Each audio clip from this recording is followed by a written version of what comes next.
നമ്മൾ ഇന്ന് നമ്മുടെ ധ്യാനത്തിന് വേണ്ടി വായിച്ച പുറപ്പാട് പുസ്തകം 29-ാം അധ്യായമാണ് ഇന്നത്തെ പഠനത്തിന് വേണ്ടി നമ്മൾ ആഗ്രഹിക്കുന്ന ബൈബിൾ ഭാഗം. നിങ്ങൾ എന്നോട് ചേർന്ന് ബൈബിളുള്ള എല്ലാവരും ബൈബിൾ എടുത്ത് ബൈബിൾ വായനയിൽ പങ്കുചേർന്ന് ഇന്നത്തെ ഈ വചന ധ്യാനത്തിൽ എല്ലാവരും പങ്കുചേരണമെന്നാണ് എൻ്റെ ആഗ്രഹം. അതുകൊണ്ട് തന്നെ ആരും വെറുതെ ഇരിക്കരുത്. നമ്മൾ ഒരുമിച്ചാണ് ബൈബിൾ പഠിക്കുന്നത്. ബൈബിൾ പഠിപ്പിക്കുമ്പോൾ നമ്മൾ മനസ്സിലാക്കേണ്ട ഒരു കാര്യം, വെളിപാട് പുസ്തകത്തിന്റെ ഒരു വാഗ്ദത്തമാണ്, ദൈവത്തിന്റെ ഒരു വാഗ്ദത്തമാണ്. ഇത് വായിക്കുന്നവൻ, വായിച്ച് കേൾപ്പിക്കുന്നവൻ എല്ലാവരും ഒരുപോലെ അനുഗ്രഹിക്കപ്പെടും. അപ്പൊ നമ്മൾ വചനം പഠിക്കാനായിട്ട് ഇന്നു മുതൽ 2 ദിവസം കൂടെ നിങ്ങൾ ഒരുമിച്ച് വരുമ്പോൾ വളരെ പ്രധാനപ്പെട്ട ഒരു കാര്യം, നിങ്ങൾ വചനം പഠിക്കണം, വചനം കേൾക്കണം. മറ്റൊന്ന്, ആദ്യ സഭ ചെയ്തതുപോലെ വീട്ടിൽ പോയി ഇത് ശരിയാണോ എന്ന് വീണ്ടും നിങ്ങൾ കുറിച്ച് വച്ചതിനെ പരിശോധിക്കണം. ദൈവം അത് ആഗ്രഹിക്കുന്ന ഒരു കാര്യമാണ്. അപ്പൊ നമ്മൾ വേഗം നമ്മുടെ ബൈബിൾ പഠനത്തിലേക്ക് പോവുകയാണ്. പുറപ്പാട് പുസ്തകം 29-ാം അധ്യായം. വളരെ മനോഹരമായി ദൈവജനത്തെ ഒരു കാര്യം പഠിപ്പിക്കുകയാണ്. ആ കാര്യം എന്നത് പൗരോഹിത്യം എന്നതാണ്. പൗരോഹിത്യം ലേവി ഗോത്രത്തിന് വേണ്ടി ദൈവം വേർതിരിച്ചിരുന്ന ദൈവത്തിന്റെ ഏറ്റവും അനുഗ്രഹീതമായ ഒരു സമ്മാനമാണ്. ഇസ്രായേലിലെ 12 ഗോത്രങ്ങളെ ദൈവം അനുഗ്രഹിച്ച് ആരാധനയ്ക്ക് വേണ്ടി അവരെ നിയോഗിക്കുമ്പോൾ അവർക്ക് ഏറ്റവും പ്രധാനമായി ദൈവം നൽകിയിട്ടുള്ള ഒരു വാഗ്ദത്തമാണ്, നിങ്ങളെ ഒരു ആരാധനാ സമൂഹമാക്കി വളർത്തും. ഈ ഒരു ആരാധന സമൂഹമായി നിങ്ങൾ വളർന്നു കഴിഞ്ഞാൽ നിങ്ങളെ ദൈവം അനുഗ്രഹിക്കും എന്നതാണ് അവർക്ക് കൊടുത്ത വാഗ്ദത്തം. അങ്ങനെ എങ്ങനെ ആരാധിക്കണമെന്ന് അവരെ പഠിപ്പിക്കാനും ആരാധനകൾക്ക് നേതൃത്വം കൊടുക്കുവാനും അവരുടെ ആരാധനാ സ്ഥലങ്ങളെ പരിപാലനമായി കാത്തു സൂക്ഷിക്കുന്നതിനും ദൈവം ഒരു വിഭാഗത്തെ നിയോഗിച്ചു. അവരായിരുന്നു ലേവി ഗോത്രം. ഈ ലേവി ഗോത്രത്തെ പൗരോഹിത്യ ഗോത്രമായി പ്രത്യേകം കണക്കാക്കി അവരിൽ നിന്ന് അഹരോനെയും കുടുംബത്തെയും ആരാക്കി മാറ്റി മഹാപുരോഹിതന്മാരാക്കി അല്ലെങ്കിൽ ഹൈ പ്രീസ്റ്റുമാരാക്കി മാറ്റുകയാണ്. അങ്ങനെ ലേവി പൗരോഹിത്യത്തിലേക്ക് ഒരു കൂട്ടം പുരോഹിതന്മാരെ ദൈവം വേർതിരിച്ചു. അവർ എങ്ങനെ പൗരോഹിത്യ ശുശ്രൂഷ ചെയ്യണമെന്നും ആ ശുശ്രൂഷ എങ്ങനെ അനുഗ്രഹിക്കപ്പെടണമെന്നും അവരോട് പറഞ്ഞു കൊടുക്കുന്നതാണ് പുറപ്പാട് പുസ്തകം 28-ാം അധ്യായം. ഇതിന്റെ ഒരു തുടർച്ചയാണ് പുതിയ നിയമത്തിലേക്ക് വരുമ്പോൾ നമ്മൾ കാണുന്നത്. കർത്താവായ യേശു ക്രിസ്തുവിന്റെ സ്വർഗീയ പൗരത്വം. യേശു പറയുകയാണ്, ഈ സ്വർഗീയ പൗരത്വം നിങ്ങൾക്ക് അവകാശമാക്കുന്നത് നിങ്ങൾ രാജകീയ പുരോഹിത വർഗമായി മാറ്റപ്പെടുമ്പോഴാണ്. അപ്പൊ പുതിയ നിയമത്തിലുള്ളത് ഒരു പുതിയ ഒരു പുതിയ പൗരോഹിത്യമാണ്.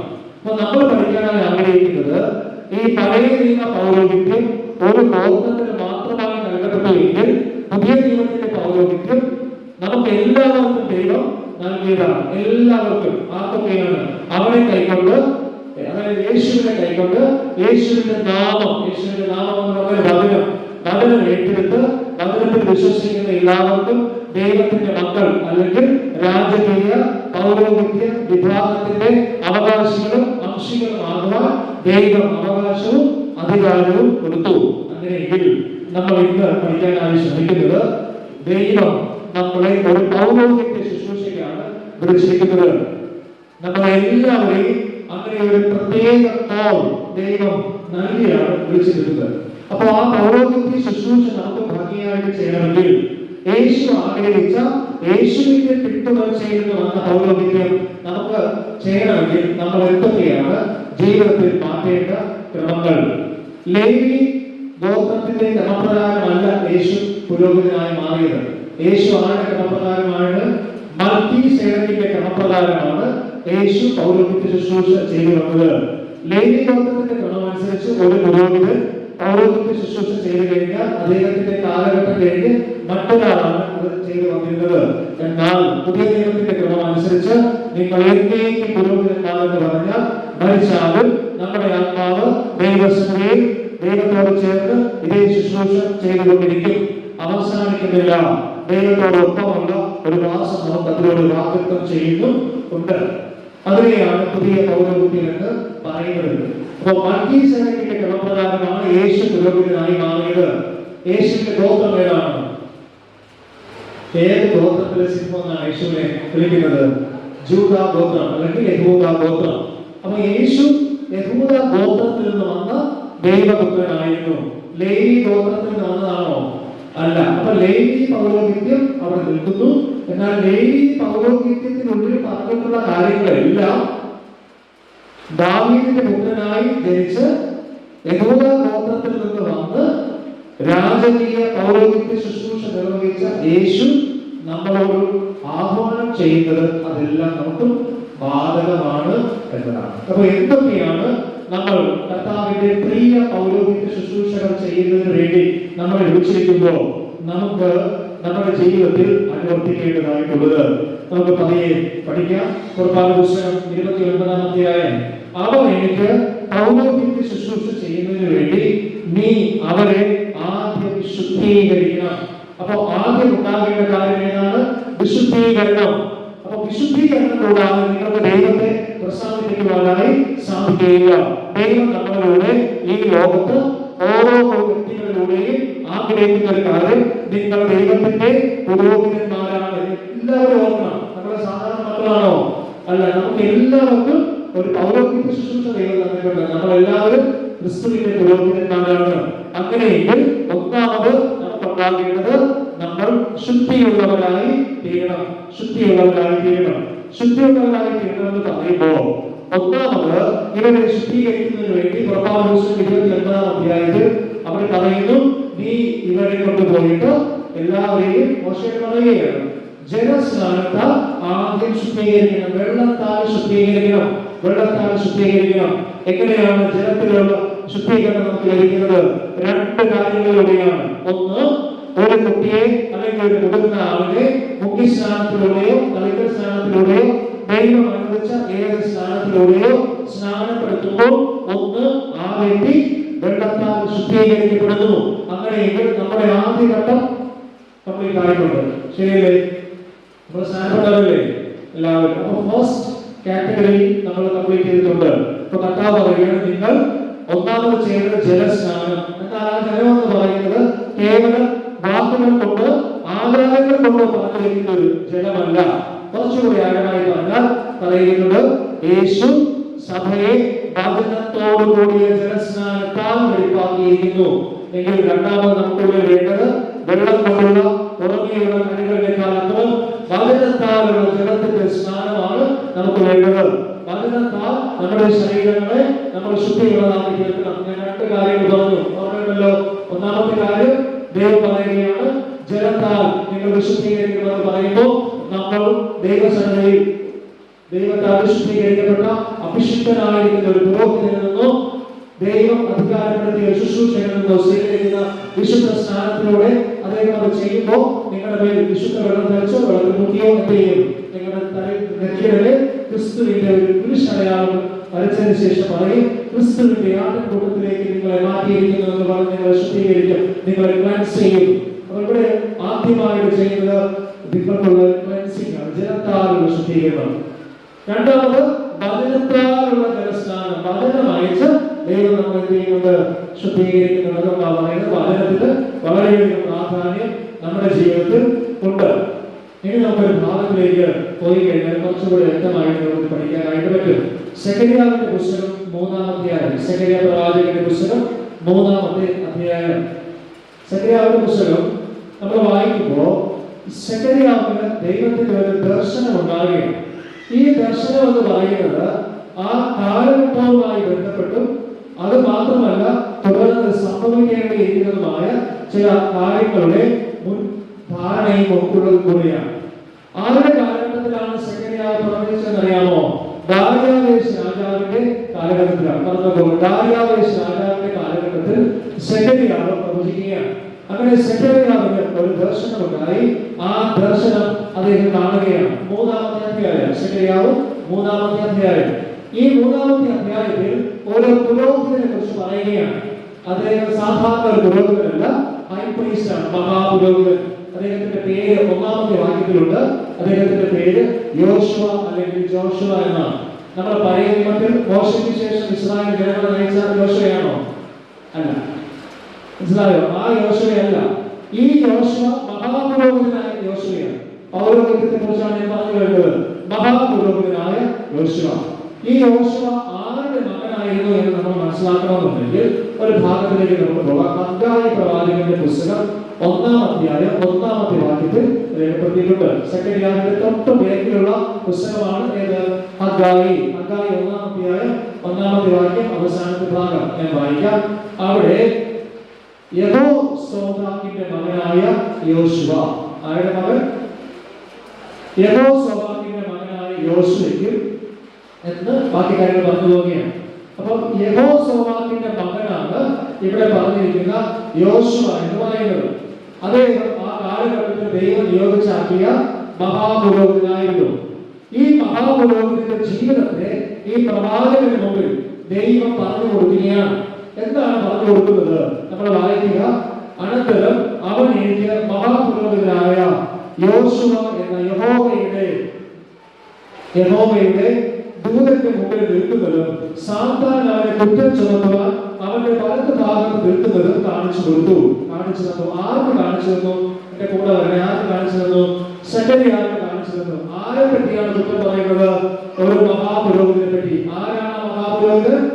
യോശുവ എന്ന മഹാപുരോഹിതൻ. അദ്ദേഹത്തെ പറ്റി ആരെ കുറ്റം പറയുന്നു? സാത്താൻ കുറ്റം പറയുന്നു. ആരുടെ സന്നിധിയിൽ പോയി കുറ്റം പറയുന്നു? ദൈവത്തിന്റെ സന്നിധിയിൽ പോയി കുറ്റം പറയുന്നു. അപ്പൊ നമ്മൾ ഓർക്കേണ്ട ഒരു കാര്യം, നമുക്കെതിരെ ഒരാൾ എപ്പോഴും കുറ്റം പറഞ്ഞുകൊണ്ടിരിക്കും. നമുക്കെതിരെ ഒരാൾ എപ്പോഴും വാദിച്ചുകൊണ്ടിരിക്കും. ദൈവത്തിന്റെ പൗരോഹിത്യത്തിന്റെ ഭാഗമായി നമുക്കെതിരെ എപ്പോഴും ഒരാള് വാദിക്കുന്നുണ്ട്. ഒരാൾ നമുക്കെതിരെ ദൈവസന്നിധിയിൽ നിന്ന് എപ്പോഴും കുറ്റം ചുമത്തുന്നുണ്ട്. ആരാണ് ഈ കുറ്റം ചുമത്തുന്നത്? സാത്താൻ. നമുക്കെതിരെ കുറ്റം ചുമത്തുവാൻ ആർക്കും കഴിയൂ? സാത്താൻ മാത്രമേ കഴിയൂ. നിങ്ങൾ നോക്കേണ്ടത് ഒരു പൗരോഹിത്യ ശുശ്രൂഷ ചെയ്യുന്ന ആളാണ്, പുരോഹിതനാണ്. സാധാരണ പുരോഹിതനല്ല. ഇദ്ദേഹം ലേവി ഗോത്രത്തിന്റെ ക്രമപ്രകാരമുള്ള പൗരോഹിത്യ ശുശ്രൂഷ ചെയ്തുകൊണ്ട് അഹരോന്റെ കുടുംബത്തിലെ അംഗമാണ്. അപ്പൊ മഹാപുരോഹിതൻ ഹൈ പ്രീസ്റ്റ് നമ്മുടെ വിഷയമാണെങ്കിൽ പറയാം. അദ്ദേഹത്തെ കൊണ്ട് നിർത്തിയിട്ട് പറയുകയാണ്, മഹാപുരോഹിതനെ കൊണ്ട് നിർത്തിയിട്ട് പറയുകയാണ്, ഇദ്ദേഹം തെറ്റുകാരനാണ്, ഇദ്ദേഹം കുറവുള്ളവനാണ്, ഇദ്ദേഹം പാപിയാണ്, ഇദ്ദേഹത്തിന് ചെയ്യാനുള്ള യോഗ്യതയില്ല എന്ന് പറഞ്ഞ് ദൈവത്തിന്റെ സന്നിധിയിൽ നിന്ന് സാത്താൻ വാദിക്കുകയാണ്. അപ്പൊ എനിക്ക് നിങ്ങളോട് ചോദിക്കാനുള്ള ഒരു കാര്യം, ഓരോ ഇടയ ശ്രേഷ്ഠന്റെ നേരെ ഇന്ന് ഇങ്ങനെ വാദിക്കുമെങ്കിൽ സാധാരണ പൗരോഹിത്യ വിഭാഗത്തിൽപ്പെട്ട നമ്മളെ ഓരോരുത്തരുടെ നേരെയും സാത്താൻ ഓരോരോ ആരോപണങ്ങൾ ഓരോ സമയത്തും ഉന്നയിക്കുന്നുണ്ട്. നമ്മൾ മറന്നു പോകരുത്.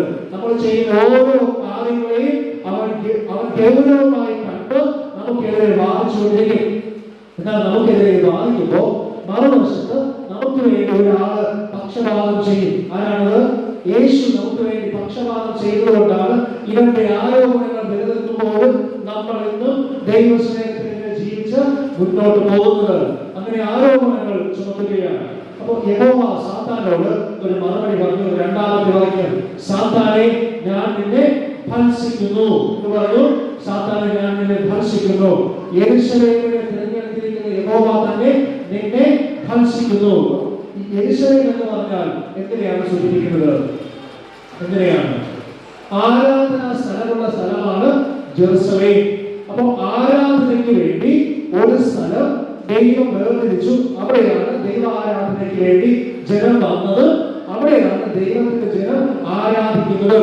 അതുകൊണ്ട് തന്നെ ദൈവം പറയുന്നു, ജെറുസലേമിനെ തിരഞ്ഞെടുത്ത ഞാൻ എന്റെ മക്കളെ ഈ രീതിയിൽ തെറ്റി കുറ്റം പറഞ്ഞ് അവർക്കെതിരെ പറയാൻ നിന്നെ അനുവദിക്കില്ല എന്ന് പറഞ്ഞ് ദൈവം അവരെ ശാസിച്ച് കർത്താവ് യഹോവയായ ദൈവം ഭർഷിക്കുകയാണ്.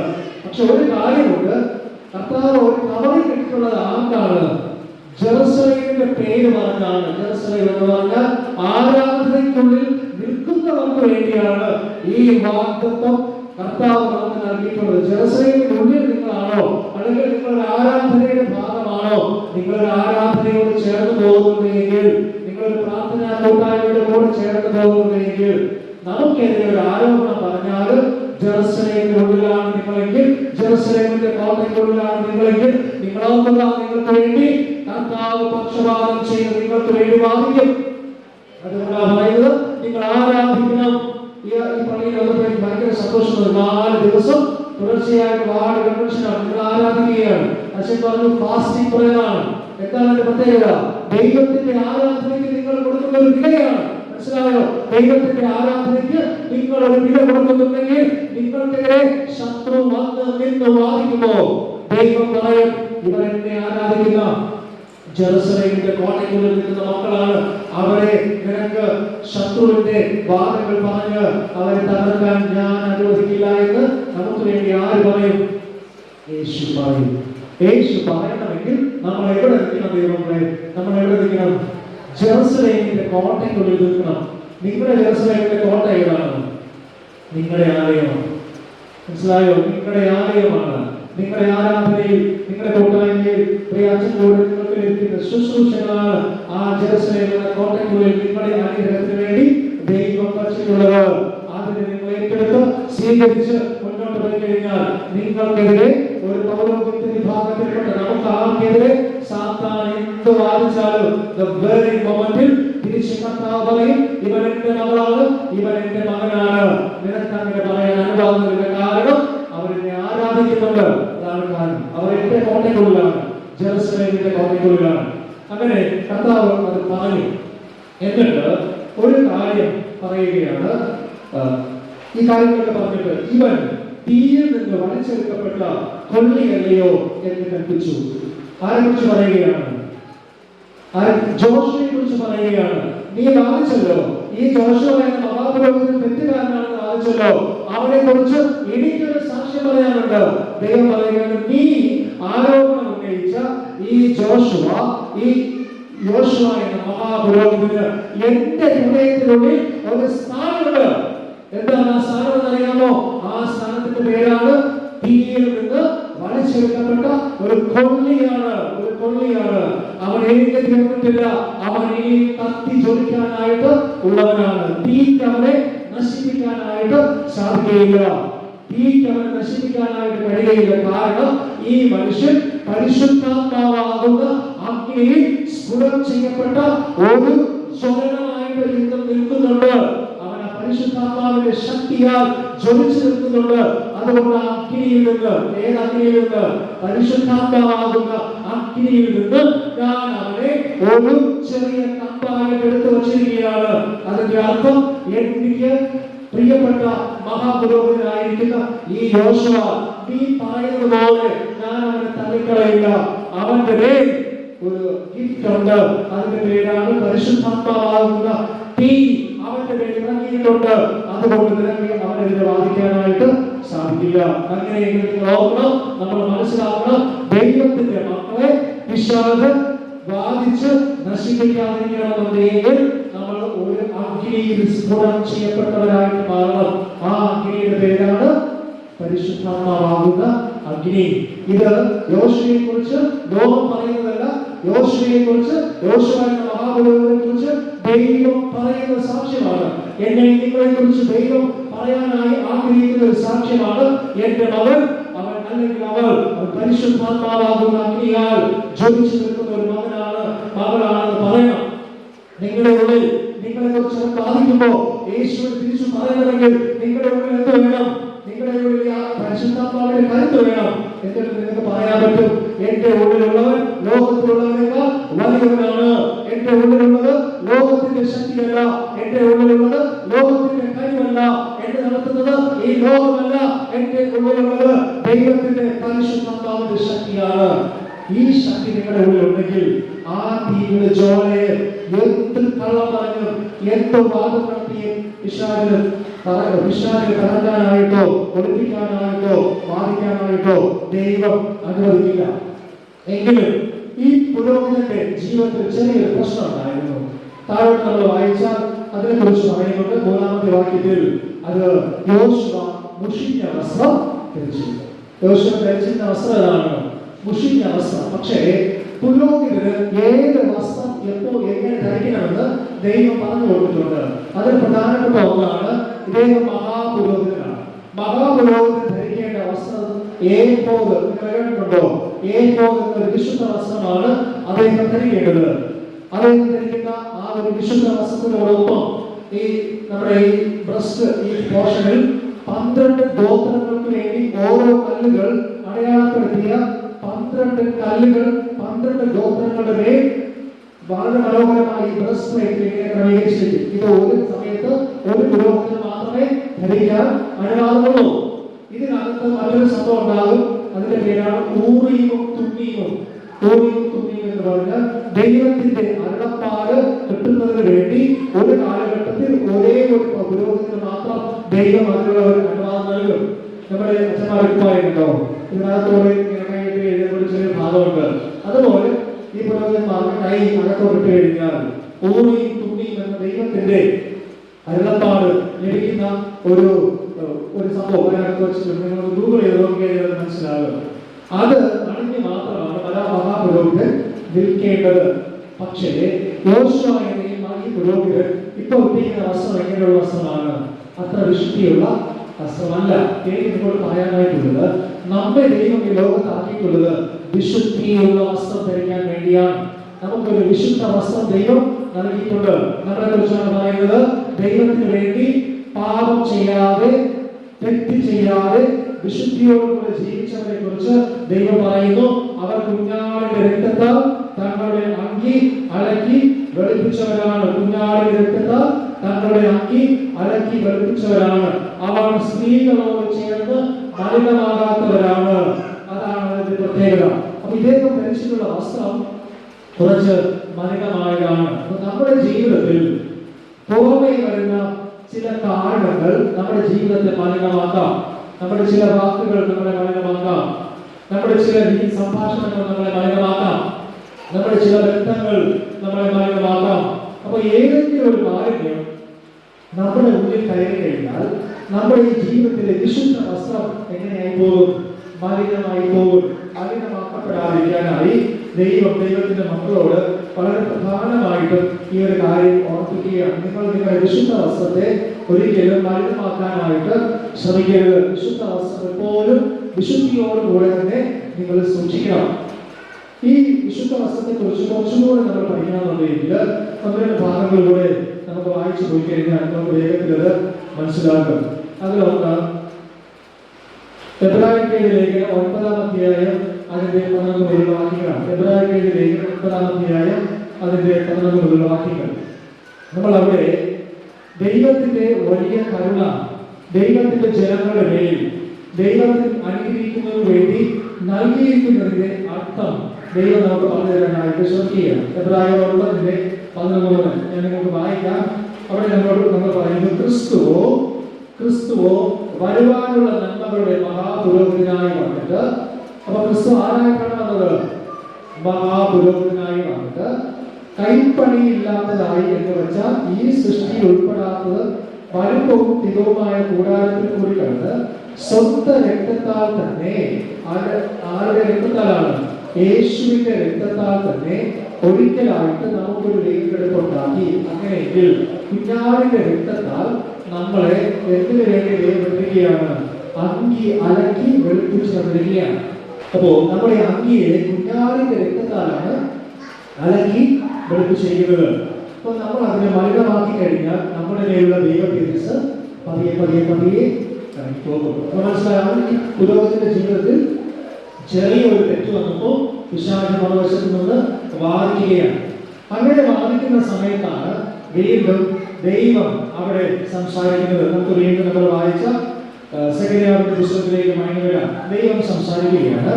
കാര്യങ്ങളൊക്കെ ശരിയാണ്, എന്നാൽ നിന്നെ ഞാൻ ഉത്സവ വസ്ത്രം ധരിപ്പിക്കും. 4-ാമത്തെ വാക്യം കണ്ടോ? നിന്നെ ധരിപ്പിക്കും, ഉത്സവ വസ്ത്രം ധരിപ്പിക്കും, അവന്റെ തലയിൽ വെടിപ്പുള്ള ഒരു മുടി വയ്ക്കും.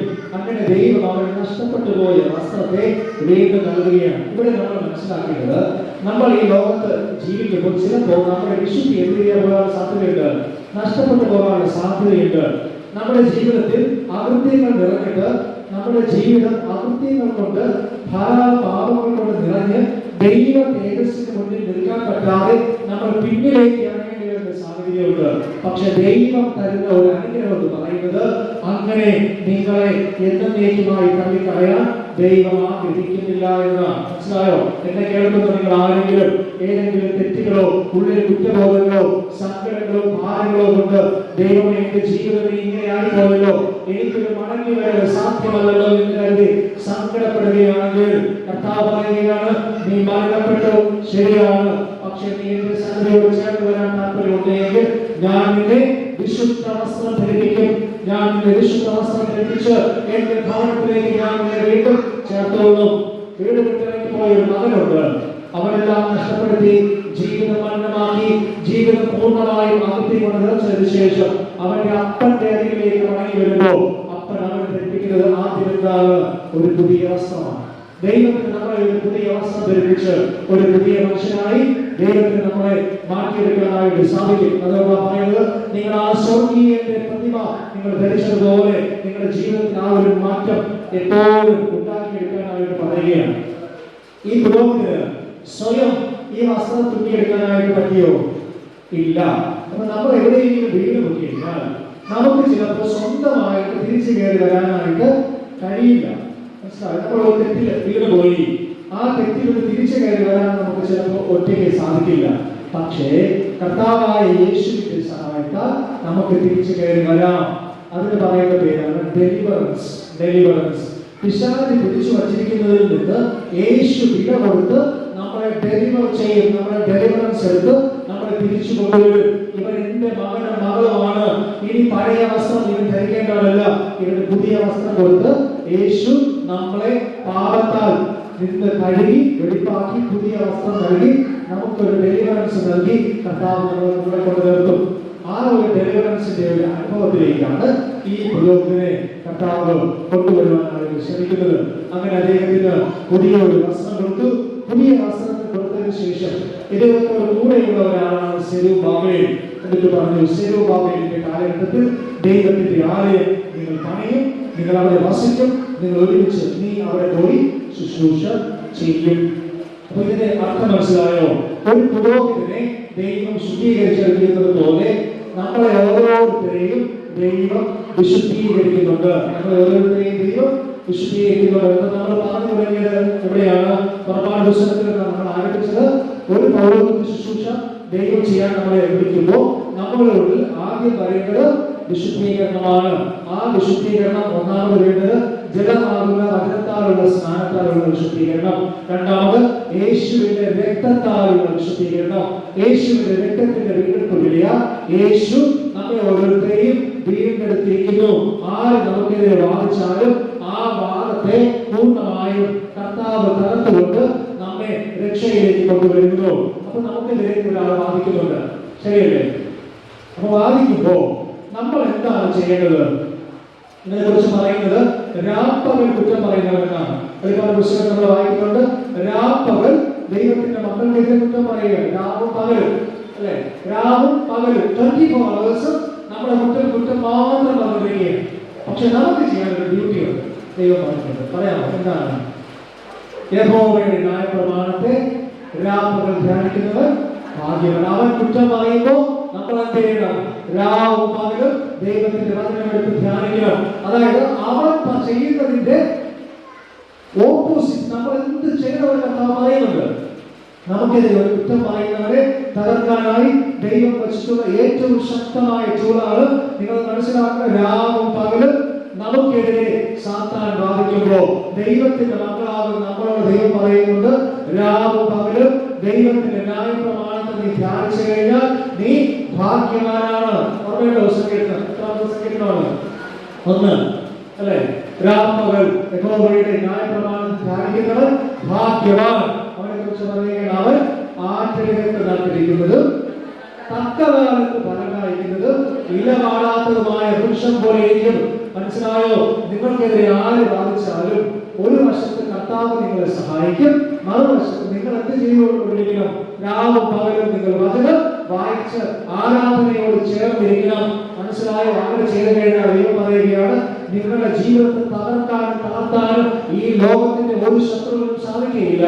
നമ്മൾ വായിച്ചു, നമ്മൾ കേട്ടു, ആട്ടിടത്ത് നട്ടിരിക്കുന്നത് തക്ക കാലത്ത് നിങ്ങളുടെ ലൈഫിൽ ഫലമുണ്ടാകും. പല മക്കളും പറഞ്ഞു കേട്ടിട്ടുണ്ട്, പഠിക്കും, നല്ല രീതിയിൽ പഠിച്ചു വരും, പക്ഷെ പഠിച്ചു കഴിഞ്ഞാൽ എത്തില്ല, ജോലി കിട്ടില്ല. ചില വീട്ടുകാരുടെ സങ്കടമാണ്, മക്കൾക്ക് നല്ല രീതിയിൽ പഠിപ്പിച്ചു, അതിനുശേഷം കുഞ്ഞുങ്ങൾക്ക് വിവാഹം കഴിച്ച് അയക്കുന്നതിന് വേണ്ടിയുള്ള സമ്പത്തെല്ലാം കരുതി വെച്ചു, പക്ഷെ എന്ത് നടക്കില്ല? വിവാഹം നടക്കില്ല. വിവാഹം കഴിപ്പിച്ചയച്ചു, എല്ലാ കാര്യങ്ങളും ഭംഗിയായി, പക്ഷെ ഫാമിലി എന്തില്ല?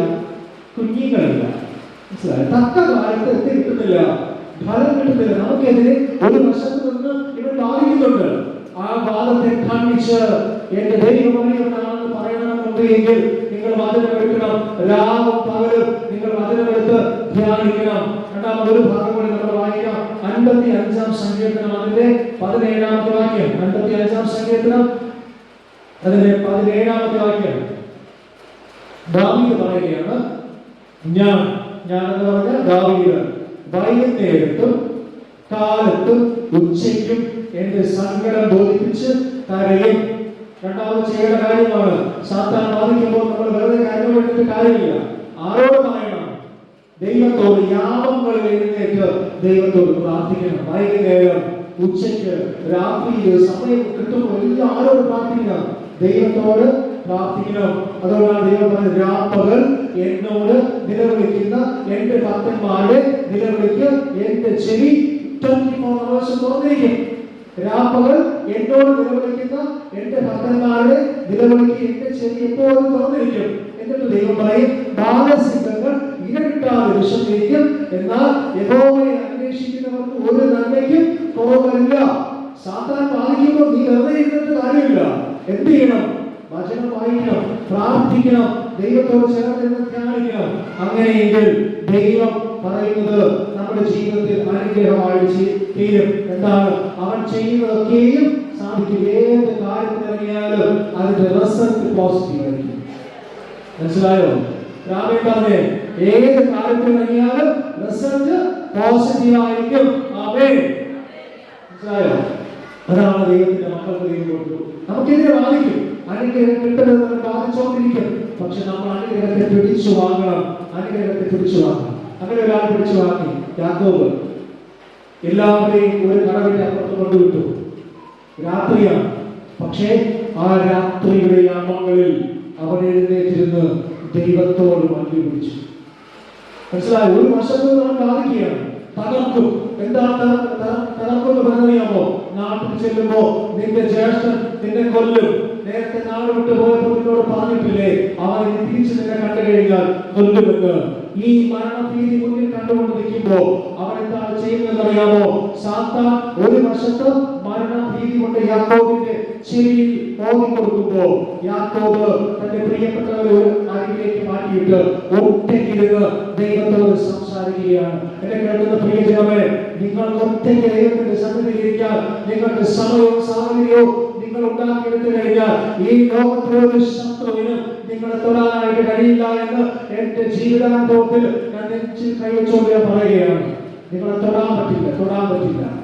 തൊട്ടടുത്ത ദിവസം അതെല്ലാം കഴിഞ്ഞ് യാക്കോബിന്റെ കടവ് കഴിഞ്ഞ് ഇറങ്ങി വന്ന് തന്റെ ജ്യേഷ്ഠനായ ഏശാവിനെ കാണുകയും ഇന്നലെ വരെ മരണഭീതിയിൽ നിന്ന് ആ സഹോദരന്റെ മുഖത്ത് നോക്കിയിട്ട് ഏശാവ് പറയുന്ന ഒരു വാചകമുണ്ട്. അതിങ്ങനെയാണ്, സഹോദര, നിന്റെ മുഖം കാണുമ്പോ എനിക്ക് ദൈവത്തിന്റെ മുഖം കാണുന്നത് പോലെ തോന്നുകയാണ്.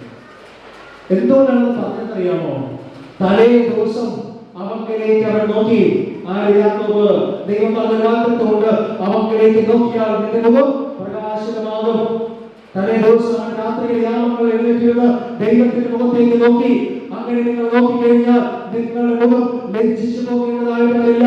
തൊട്ടടുത്ത ദിവസങ്ങളിൽ നോക്കിയിട്ട് പറയുന്നു, അല്ലെങ്കിൽ പ്രിയ സഹോദര, നിന്റെ മുഖം കാണുമ്പോ എനിക്ക് ദൈവത്തെ കാണുന്നത് പോലെ തോന്നുകയാണ്. നീ എനിക്ക് ദൈവത്തിനാണ്. ഈ ഒരു ദൈവാനുഭവം നമ്മൾ ഉണ്ടാക്കിയത്, അതിൽ രാവും പകലും ദൈവസന്നിധിയിൽ ഇരിക്കാനായി നമ്മൾ തയ്യാറാണ്. അങ്ങനെയാണെങ്കിൽ നമ്മൾ ആരായിട്ട് മാറും? യഥാർത്ഥ രാജകീയ പൗരോഹിത്യ വിഭാഗത്തിലെ അംഗങ്ങളായിട്ട് നമ്മൾ മാറും.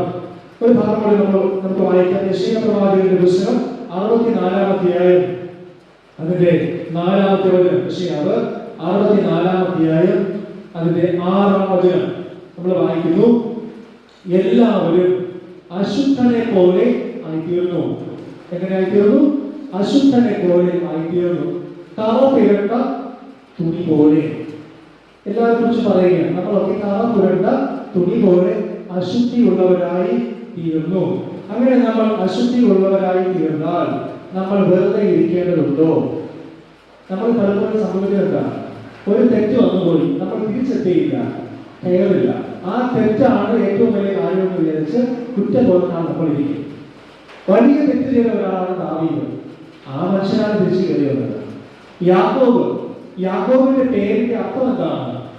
ഉപായി. എല്ലാം ഉപായമാണ്. എന്ത് ചെയ്താലും ചതിയാണ്.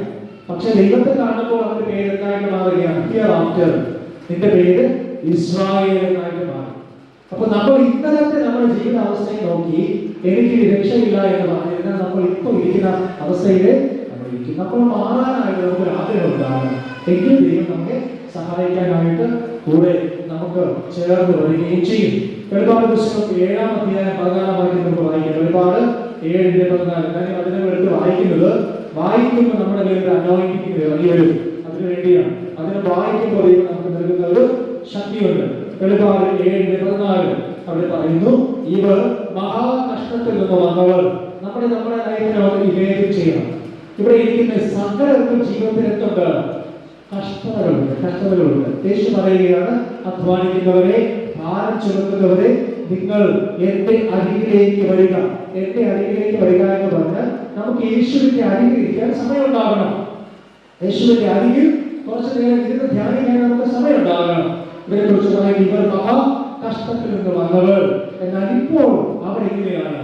കുഞ്ഞാടിന്റെ രക്തത്താൽ അവർ തങ്ങളുടെ അങ്കി അലക്കി വെളുപ്പിച്ചിരിക്കുന്നു. അപ്പൊ നമ്മളെ ദൈവം ഒരു പുതിയ ലൈഫ് തന്നു എന്നെങ്കിൽ നമ്മൾ ഇത് ചെയ്യേണ്ട ഒരു കാര്യമുണ്ട്. 15-ാമത്തെ വാക്യം എന്താണെന്നറിയാമോ? അവർ ആലയത്തിൽ രാപ്പകൽ അവനെ ആരാധിക്കുന്നു. ദൈവം നിങ്ങളെ ഒരു അനുഗ്രഹത്തിലേക്ക് കൊണ്ടുവന്നാൽ നിങ്ങളുടെ ഡ്യൂട്ടി എന്താണ്? രാപ്പകൽ നിങ്ങളുടെ ദൈവത്തെ ആരാധിക്കണം. ഞാൻ ഒന്നാമത് പറഞ്ഞ കാര്യം ഓർമ്മയുണ്ടോ? രാപ്പകൽ ദൈവത്തിന്റെ വചനത്തെ ധ്യാനിക്കണം. രണ്ടാമത് പറഞ്ഞത് രാപ്പകൽ ദൈവത്തോട് പ്രാർത്ഥിക്കണം. മൂന്നാമത് പറഞ്ഞത് രാപ്പകൽ ദൈവത്തോട് ആരാധനയുള്ളവരായിരിക്കണം. 3 കാര്യങ്ങൾ നിങ്ങൾ ചെയ്തു കഴിഞ്ഞാൽ നിങ്ങളെ ഈ ലോകത്തിൽ ഒരു വ്യക്തിക്കും തകർക്കാനോ നശിപ്പിക്കാനോ സാധിക്കില്ല. ഒരു വശത്തു നിന്ന് നമുക്കെതിരെ രാപ്പകൽ ഒരുത്തൻ ബാധിക്കുമ്പോൾ നമുക്ക് ചെയ്യാനുള്ളത് രാപ്പകൽ ദൈവത്തോട് ചേർന്നിരുന്ന 3 കാര്യങ്ങൾ എന്നോട് ചേർന്ന് പറയാമോ? ഒന്നാമത്തെ കാര്യം, രാപ്പകൽ ധ്യാനിക്കണം, രാപ്പകൽ പ്രാർത്ഥിക്കണം, രാപ്പകൽ ആരാധിക്കണം. ഈ 3 കാര്യങ്ങൾ നിങ്ങൾ ചെയ്യാനായിട്ട് ശ്രമിച്ചു കഴിഞ്ഞാൽ നിങ്ങൾ കർത്താവിന്റെ പ്രിയ പുരോഹിതരാണ്. നിങ്ങൾ കർത്താവിന് പ്രിയപ്പെട്ടവരാണ്. നിങ്ങളെ തൊടാനായിട്ട് കഴിയില്ല. ഞാൻ ചലഞ്ച് ചെയ്യുക, നിങ്ങളത് ശ്രമിച്ചു നോക്കണം. ഞാൻ ഈ പറയുന്നത് നിങ്ങളുടെ ജീവിതത്തിൽ ഏതെങ്കിലുമൊക്കെ രീതിയിൽ നിങ്ങൾക്ക് ചിട്ടപ്പെടുത്താനായിട്ട് കഴിയുന്നുണ്ടോ എന്ന് നിങ്ങളൊന്ന് പരിശ്രമിക്കണം. അത് വളരെ പ്രധാനപ്പെട്ട ഒരു കാര്യമാണ്. അങ്ങനെ 2 കാര്യങ്ങളാണ് നമ്മൾ തുടങ്ങിയത്. രണ്ടാമത്തെ പറയാം, ഒന്ന് ശുദ്ധീകരണം. അത് ഒന്നാമത് പറഞ്ഞു, വചനത്താലുള്ള ശുദ്ധീകരണം. അത് കിട്ടുന്നത് എവിടുന്നാണ്? വചനം നമുക്ക് ആദ്യം കിട്ടുന്നത് നമ്മുടെ തലയിൽ സ്നാനത്തിന് ജലം കിട്ടുമ്പോഴാണ്. രണ്ടാമത് പറഞ്ഞു രക്തത്താലുള്ള ശുദ്ധീകരണം. കുഞ്ഞാടിന്റെ രക്തത്താൽ നമ്മെ കർത്താവ് വേർതിരിച്ച് ശുദ്ധീകരിച്ച് നിർത്തിയിരിക്കുന്നത് രാപ്പകൽ നമ്മെ ദൈവത്തെ ആരാധിക്കാൻ വേണ്ടിയാണ്. എങ്ങനെയാണ് ദൈവം നമ്മളെ വീണ്ടെടുത്തത്? ആ പൗരോഹിത്യ ശുശ്രൂഷയുടെ ഭാഗമായി നിന്ന് പുരോഹിതന്റെ അനുഭവം പുരോഹിതന്റെ പുസ്തകം, പ്രവാചകന്റെ പുസ്തകം 3-ാം അധ്യായത്തിൽ നിന്ന് നമ്മൾ പഠിച്ചു. സാത്താൻ നമുക്കെതിരെ വാദിക്കും. പക്ഷേ നമ്മൾ 3 കാര്യങ്ങൾ ചെയ്താൽ അവന്റെ വാദങ്ങൾ തരിപ്പണമാകും. നമ്മുടെ ജീവിതം അനുഗ്രഹിക്കപ്പെടും. അങ്ങനെ രക്തത്താൽ നമ്മൾ ശുദ്ധീകരിക്കാനായിട്ട് ദൈവം ആഗ്രഹിക്കുന്നു. എങ്ങനെയാണ് ഈ ശുദ്ധീകരണം നടക്കുന്നത്? അതാണ് നമ്മൾ ഇന്ന് പഠിക്കുന്നത്. പുറപ്പാട് പുസ്തകം 29-ാം അധ്യായത്തിലേക്ക് നമുക്ക് വീണ്ടും മടങ്ങി വരാം. പുറപ്പാട് 29-ാം അധ്യായത്തിന്റെ 20-ാമത്തെ വാക്യം. അവിടെ ഒരു ആട്ടുകൊറ്റനെ അറുക്കുന്ന കാര്യം പറയുന്നത്. ആട്ടുകൊറ്റനെ അറുത്ത് അതിന്റെ രക്തം എടുക്കും. ആടിനെ അറുത്തിട്ട് അതിന്റെ രക്തം എടുക്കും. ഈ രക്തം എടുത്തിട്ട് ഈ രക്തം 3 അവയവങ്ങളിൽ പുരട്ടും. എത്ര സ്ഥലങ്ങളിലാണ്? 3 അവയവങ്ങളിൽ. ഏതൊക്കെയാണെന്നറിയാമോ? ഒന്നാമത്തത് വലത്തെ കാതിൽ, വലത്തെ ചെവിയിൽ രക്തം പുരട്ടും. രണ്ടാമത് വലത്തെ കൈയുടെ തമ്പ്, ഈ വിരലുണ്ടല്ലോ, ഈ വിരലിൽ പുരട്ടും. മൂന്നാമത് വലത്തെ കാലിന്റെ തള്ളവിരൽ. ഇതിൽ 3 ഈ രക്തം പുരട്ടും. ഇതാണ് ശുദ്ധീകരണത്തിന്റെ അടുത്ത സ്റ്റെപ്പ് എന്ന് പറയുന്നത്. അപ്പൊ ഇതിൽ ഓരോ വ്യക്തികളുടെ അർത്ഥമാണ്. ഒന്നാമത് നമ്മൾ മനസ്സിലാക്കേണ്ടത് വലത്തെ കാത്. ഈ കാത് എന്തിനുള്ളതാണ്? ഈ കാത് ദൈവം വിശുദ്ധീകരിച്ച് നൽകുന്നത് നമ്മളെപ്പോഴും ദൈവത്തോട് കണക്റ്റഡ് ആയിരിക്കും. ദൈവത്തോട് ദൈവ ശബ്ദം കേൾക്കാനുള്ളതാണ് നമ്മുടെ വലത്തെ ചെവി. എല്ലാവരും ഓർത്തു വയ്ക്കണം. നമ്മൾ ഒരു ചെവി കൊണ്ട് ആരെ കേൾക്കണം? ദൈവത്തിന്റെ ശബ്ദം കേൾക്കണം. ശമൂവേലിന് ഒരു ബാലനുണ്ട്. അവൻ ദൈവത്തിന്റെ പെട്ടകത്തിന്റെ അരികിൽ വിളക്ക് കിടക്കുന്നതിന് മുമ്പേ അവൻ ശീലോവിലെ പുരോഹിതനായ ഏലിയുടെ ആ വീട്ടിൽ പോയി കിടക്കുകയാണ്. അവിടെ ദൈവം അവനെ വിളിച്ചു. ആ ശബ്ദം അവൻ കേട്ടു. അതിന്റെ അർത്ഥം ദൈവ ശബ്ദം കേൾക്കാനായിട്ട് നമ്മൾ നമ്മുടെ ചെവി എപ്പോഴും കൂർപ്പിക്കണം. അങ്ങനെയെങ്കിൽ ഇടത് ചെവി എന്തിനു വേണ്ടിയുള്ളതാണ്? ലോകത്തെ കേൾക്കാൻ വേണ്ടിയുള്ളതാണ്. മനസ്സിലായോ? ഒരു ചെവി കൊണ്ട് നമ്മൾ ആരെ കേൾക്കണം? ദൈവത്തെ കേൾക്കണം. അതിനു വേണ്ടി മാത്രമുള്ളതായിരിക്കണം നമ്മുടെ ഈ ചെവി. അത് മറ്റൊന്നിനു വേണ്ടിയുള്ളതല്ല. വളരെ അധികമായിട്ട് നമ്മൾ മനസ്സിലാക്കേണ്ട ഒരു കാര്യമാണ്. ദൈവത്തിന്റെ ശബ്ദം ഈ നാളുകളിൽ ദൈവത്തിന്റെ മക്കൾ കേൾക്കണം. ദൈവം നമ്മളോട് സംസാരിക്കും. എങ്ങനെ സംസാരിക്കും? രണ്ടുദാഹരണങ്ങൾ പറയാം. ദൈവം ഒന്ന് കർത്താവ് പറയുന്ന ദൈവം നിങ്ങളോട് കൃത്യമായി സംസാരിക്കും. വളരെ കൃത്യമായി, വളരെ സ്നേഹത്തോടെ ഒരപ്പൻ ഒരു കുഞ്ഞിനോട് സംസാരിക്കുന്നത് പോലെ, അമ്മ കുഞ്ഞിനോട് സംസാരിക്കുന്നത് പോലെ, ഒരു സഹോദരൻ സഹോദരിയോട് സംസാരിക്കുന്നത് പോലെ വളരെ പൊളൈറ്റായിട്ട് ദൈവത്തിന്റെ ശബ്ദം നിങ്ങൾക്ക് കേൾക്കാനായിട്ട് സാധിക്കും.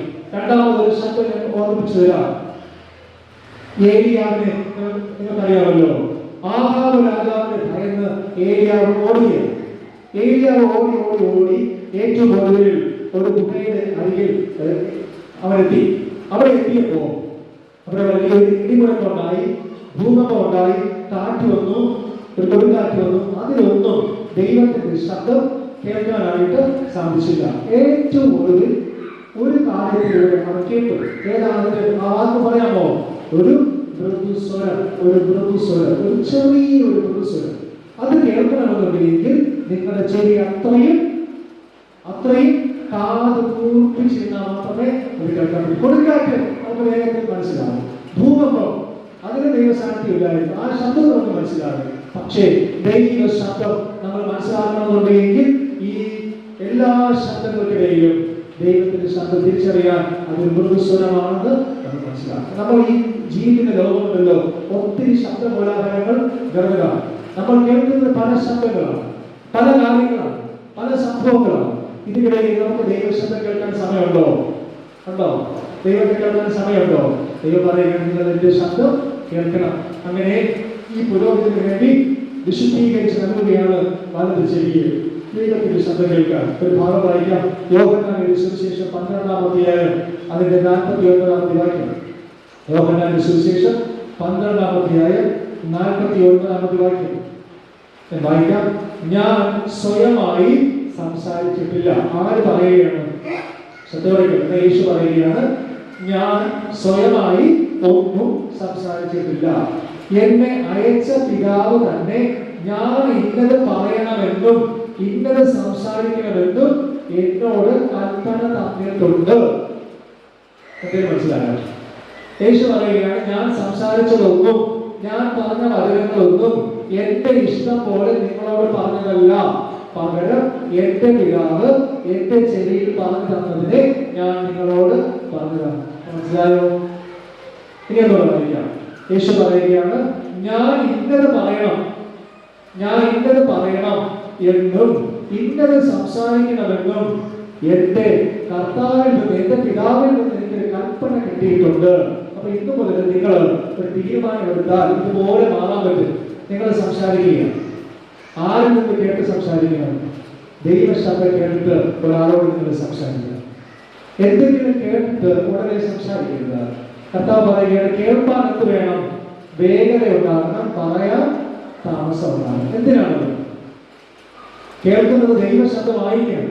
അത് ഐഡന്റിഫൈ ചെയ്യണം. ദൈവശബ്ദം കേട്ടിട്ട് നിങ്ങൾ വളരെ ക്രമമായി ഗൗരവമായി ഓരോരുത്തരോട് ഏത് രീതിയിലാണ് സംസാരിക്കേണ്ടതെന്ന് മനസ്സിലാക്കി ഗൗരവത്തോടെ സംസാരിക്കണം. അപ്പനോട് സംസാരിക്കേണ്ട രീതിയിൽ അപ്പനോട് സംസാരിക്കണം, മകനോട് സംസാരിക്കേണ്ട രീതിയിൽ മകനോട് സംസാരിക്കണം, പള്ളിയച്ഛനോട് സംസാരിക്കേണ്ട രീതിയിൽ അച്ഛനോട് സംസാരിക്കണം, ഫ്രണ്ട്സിനോട് സംസാരിക്കേണ്ട രീതിയിൽ നിങ്ങൾ സംസാരിക്കണം. പക്ഷെ ആരെന്ന് പറഞ്ഞു തരണം? ദൈവത്തിന്റെ ശബ്ദം കേട്ട് ചെയ്യണം. ഇത് ചെയ്ത ആളാണ് യേശു. യേശു പറയുകയാണ്, ഞാൻ എന്റെ ഇഷ്ടം പോലെ ഒന്നും പറഞ്ഞിട്ടില്ല, എന്റെ ഇഷ്ടം പോലെ ഞാൻ നിങ്ങളൊന്നും സംസാരിച്ചിട്ടില്ല. ഞാൻ നിങ്ങളോട് ഇതുവരെ എന്തൊക്കെ പറഞ്ഞിട്ടുണ്ടോ, എന്തൊക്കെ ചെയ്തിട്ടുണ്ടോ, ഇതൊന്നും ഞാൻ സ്വയമായി ചെയ്തതല്ല, എന്റെ പിതാവിൽ നിന്ന് ഞാൻ കേട്ട് നിങ്ങളോട് പറഞ്ഞതാണ്. യേശു പറയുന്നത് ഇതുപോലത്തെ ഒരു അനുഭവം. യേശു മഹാപുരോഹിതനാണെങ്കിൽ ആ പുരോഹിതന്റെ കീഴിൽ വന്ന് രാജകീയ പുരോഹിതത്തിലെ എല്ലാ അംഗങ്ങളും ഇതേ ക്വാളിറ്റിയുള്ള പുരോഹിതന്മാരായിട്ട് മാറണം. നിങ്ങൾ എങ്ങനെയുള്ളവരായിട്ട് മാറണം എന്നുള്ളത് ദൈവശക്തി കേട്ട് ദൈവത്തിന്റെ ആലോചന അനുസരിച്ച് വേണ്ട റെസ്പോണ്ട് ചെയ്യാൻ. ആരെങ്കിലും നിങ്ങളെ പ്രബോധിച്ചതിനുടനെ ആൻസർ എന്ന് പറഞ്ഞ് നിങ്ങളുള്ള ദൈവാത്മാവിന്റെ അഭിഷേകത്തെ നഷ്ടപ്പെടുത്തി കളയരുത്. രണ്ടാമത് കൈയുടെ പെരുവിരൽ. കൈക്ക് വലിയൊരു അനോയിന്റിംഗ് ഉണ്ട്, കൈക്ക് വലിയൊരു ശക്തിയുണ്ട്. നിങ്ങൾ നോക്കിയാലറിയാം, ഈ വിരലില്ല എങ്കിൽ ബാക്കിയുള്ളവരെയൊക്കെ ഈ 4 വിരലിന് വർക്ക് ചെയ്യാനായിട്ട് ഇച്ചിരി പ്രയാസമാണ്. ഇതില്ലെങ്കിൽ വലിയ കുഴപ്പമില്ല, നമുക്ക് എന്ത് ചെയ്യാം, ഇതില്ലെങ്കിൽ കുഴപ്പമില്ല. പക്ഷെ ഈ വിരലില്ലെങ്കിൽ എന്താണ്, അത് വളരെ ബുദ്ധിമുട്ടാണ്. നിങ്ങൾ ശ്രദ്ധിച്ചിട്ടുണ്ടോ, നിങ്ങളുടെ പള്ളിയിലെ അച്ഛൻ നിങ്ങൾക്ക് വേണ്ടി പ്രാർത്ഥിച്ച് കുരിശ് വരയ്ക്കുന്നത് ഏത് വിരലുകൊണ്ടാണ്? ഈ വിരലുകൊണ്ടാണ്. ആ വിരലിനുള്ളിൽ ഒരു അനോയിന്റിംഗ് ഉണ്ട്. മനസ്സിലായോ? നിങ്ങളുടെ ഈ വിരലിനുള്ളിൽ ദൈവം ഒരു അഭിഷേകം വച്ചിട്ടുണ്ട്. അത് നിങ്ങൾ പ്രയോജനപ്പെടുത്തണം. എനിക്ക് അപ്പനോടും അമ്മയോടും പറയാനുള്ളത്, ഈ വിരലിനുള്ളിൽ ദൈവം ഒരു അനുഗ്രഹം വച്ചിട്ടുണ്ട്. ഈ വിരലുകൊണ്ട് നിങ്ങൾ നിങ്ങളുടെ കുഞ്ഞിനെ വേണ്ടി പ്രാർത്ഥിച്ച് തലയിൽ ഒരു കുരിശ് വെച്ചു കൊടുക്കുന്നത് തന്നെയാണ് അനുഗ്രഹമാണ്. ഈ ഒരു അനുഗ്രഹം ഈ വിരലിന്റെ ഉള്ളിൽ ദൈവം ഒളിപ്പിച്ച് വച്ചിട്ടുണ്ട്. മർക്കോസിന്റെ സുവിശേഷം 6:5 അവിടെ യേശു കൈ തൊട്ട് ഒരാളെ സൗഖ്യമാക്കുകയാണ്. കൈ തൊട്ട്. അങ്ങനെയെങ്കിൽ നമ്മുടെ കൈക്ക് ഭയങ്കരമായ ഒരു ഹീലിംഗ് പവർ ഉണ്ട്. അപ്പൊ നമ്മൾ യേശുവിന്റെ കരങ്ങളായി നമ്മുടെ കരങ്ങളെ വിട്ടുകൊടുത്തു കഴിഞ്ഞാൽ ഈ കരങ്ങൾ കൊണ്ട് നമുക്ക് ഒത്തിരി കാര്യങ്ങൾ ചെയ്യാനായിട്ട് കഴിയും. ഈ കരങ്ങൾ കൊണ്ട് ഒത്തിരി കാര്യങ്ങൾ നമുക്ക് ചെയ്യാനായിട്ട് കഴിയും. ഈ കൈക്ക് ഒരു പ്രത്യേകതയുണ്ട്. മറ്റൊന്ന്, നമ്മുടെ കൈകൾക്ക് മാത്രമേ ശരീരത്തിന്റെ എല്ലാ സ്ഥലത്തും തൊടാനായിട്ട് എത്താനായിട്ട് കഴിയുള്ളൂ. ഈ കൈ കൊണ്ട് നിൽക്കുന്ന തലയിൽ തൊടാം, പുറകിൽ തൊടാം, ബാക്കിൽ തൊടാം. അത്യാവശ്യം നല്ല രീതിയിൽ എക്സസൈസ് ചെയ്യുന്ന ആളാണെങ്കിൽ ശരീരത്തിൽ എല്ലാ പ്രശ്നവും എന്ത് ചെയ്യാം, തൊടാം. വേറെ ഏതെങ്കിലും ഒരു അവയവത്തിന് ശരീരത്തിന്റെ എല്ലാ ഭാഗങ്ങളിലും തൊടാനായിട്ട് കഴിയുമോ? പറ്റുമോ? ഇല്ല. അപ്പൊ ഈ കൈക്ക് ദൈവം ഇങ്ങനെ ഒരു ശക്തി തന്നിട്ടുള്ളത്, നിങ്ങൾ ദൈവത്തിന്റെ കരങ്ങളായി മാറ്റപ്പെട്ടു കഴിഞ്ഞാൽ കർത്താവ് പറയുന്നത്, you will be A blessing for many. നിങ്ങൾ കൈകൊണ്ട് ഒരാളെ അനുഗ്രഹിച്ചു കഴിഞ്ഞാൽ എന്തായിട്ട് മാറും? അനുഗ്രഹമായിട്ട് മാറും. നിങ്ങളുടെ അച്ഛൻ നിങ്ങൾക്ക് വേണ്ടി വീട്ടിൽ വന്ന് പ്രാർത്ഥിച്ചിട്ട് കരങ്ങൾ ഉയർത്തി എന്ന് പറയും, ഈ കൈ കൊണ്ട് ഒരു ആശീർവാദം പറയും. അപ്പോൾ ഈ കൈ എങ്ങനെയുള്ള കൈയായിരിക്കണം? വിശുദ്ധിയുള്ള കൈ ആയിരിക്കണം. ഈ കൈ കൊണ്ട് നമ്മൾ ഒരാളിൽ നിന്ന് ഒരു കൈക്കൂലി വാങ്ങിയാൽ ഈ കൈയിലുള്ള അനുഗ്രഹം ചെയ്യും. ഈ കൈ കൊണ്ട് പരീക്ഷ എഴുതുമ്പോൾ അടുത്ത ആളെ നോക്കി എഴുതി കഴിഞ്ഞാൽ ഈ കൈ അനോയിന്റിംഗ് എന്ത് ചെയ്യും? പോകും. പരീക്ഷ എഴുതുമ്പോൾ അത് നമ്മളൊരു കൊണ്ടുവച്ചിട്ട് നോക്കി ഈ കൈ കൊണ്ട് എഴുതുമ്പോൾ ഈ കൈ ദൈവത്തോട് അനോയിന്റിംഗ് പതിയെ പോകും.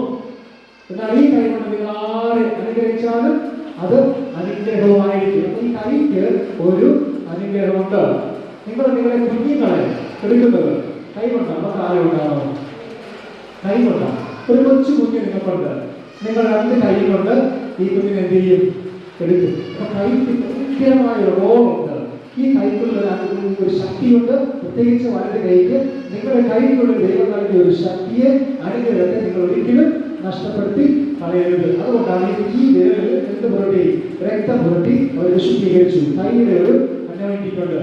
മൂന്നാമത് ചെയ്യുന്നത് കാൽ, പെരുവിരലിൽ എന്ത് പുരട്ടി? ഈ കുഞ്ഞാടിന്റെ രക്തം പുരട്ടി. കുഞ്ഞാടെന്ന് പറഞ്ഞാൽ ആര് തന്നെയാണ്?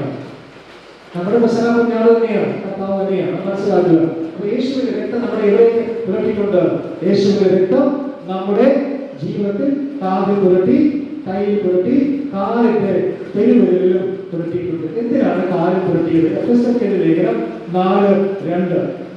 എഫെസ്യർക്കെഴുതിയ ലേഖനം 4-ാം അധ്യായം അതിന്റെ 2-ാമത്തെ വചനം നമ്മൾ അവിടെ വായിച്ചു കഴിഞ്ഞാൽ അതിന്റെ ഉത്തരം നമുക്ക് കിട്ടും. എഫെസ്യർ 4:2 ഞാൻ വായിക്കാം. 1-ാമത്തെ വാക്യത്തിന്റെ പകുതി പറയും, നിങ്ങളെ വിളിച്ചിരിക്കുന്ന വിളിക്ക് യോഗ്യമായ വണ്ണത്തിൽ പൂർണ്ണ വിനയത്തോടും സൗമ്യതയോടും ദീർഘക്ഷമയോടും നടക്കാം. അപ്പൊ കാലിന്റെ പ്രയോജനം എന്താണ്? നടക്കുക എന്നതാണ്. അപ്പൊ കാലിൽ ദൈവം വിശുദ്ധമായ രക്തം കൊണ്ട് നിങ്ങൾ വിശുദ്ധീകരിച്ചിട്ടുണ്ടെങ്കിൽ 3 കാര്യങ്ങൾക്ക് വേണ്ടിയാണ് നിങ്ങളുടെ കാലിനെ ദൈവം വിശുദ്ധീകരിച്ചത്.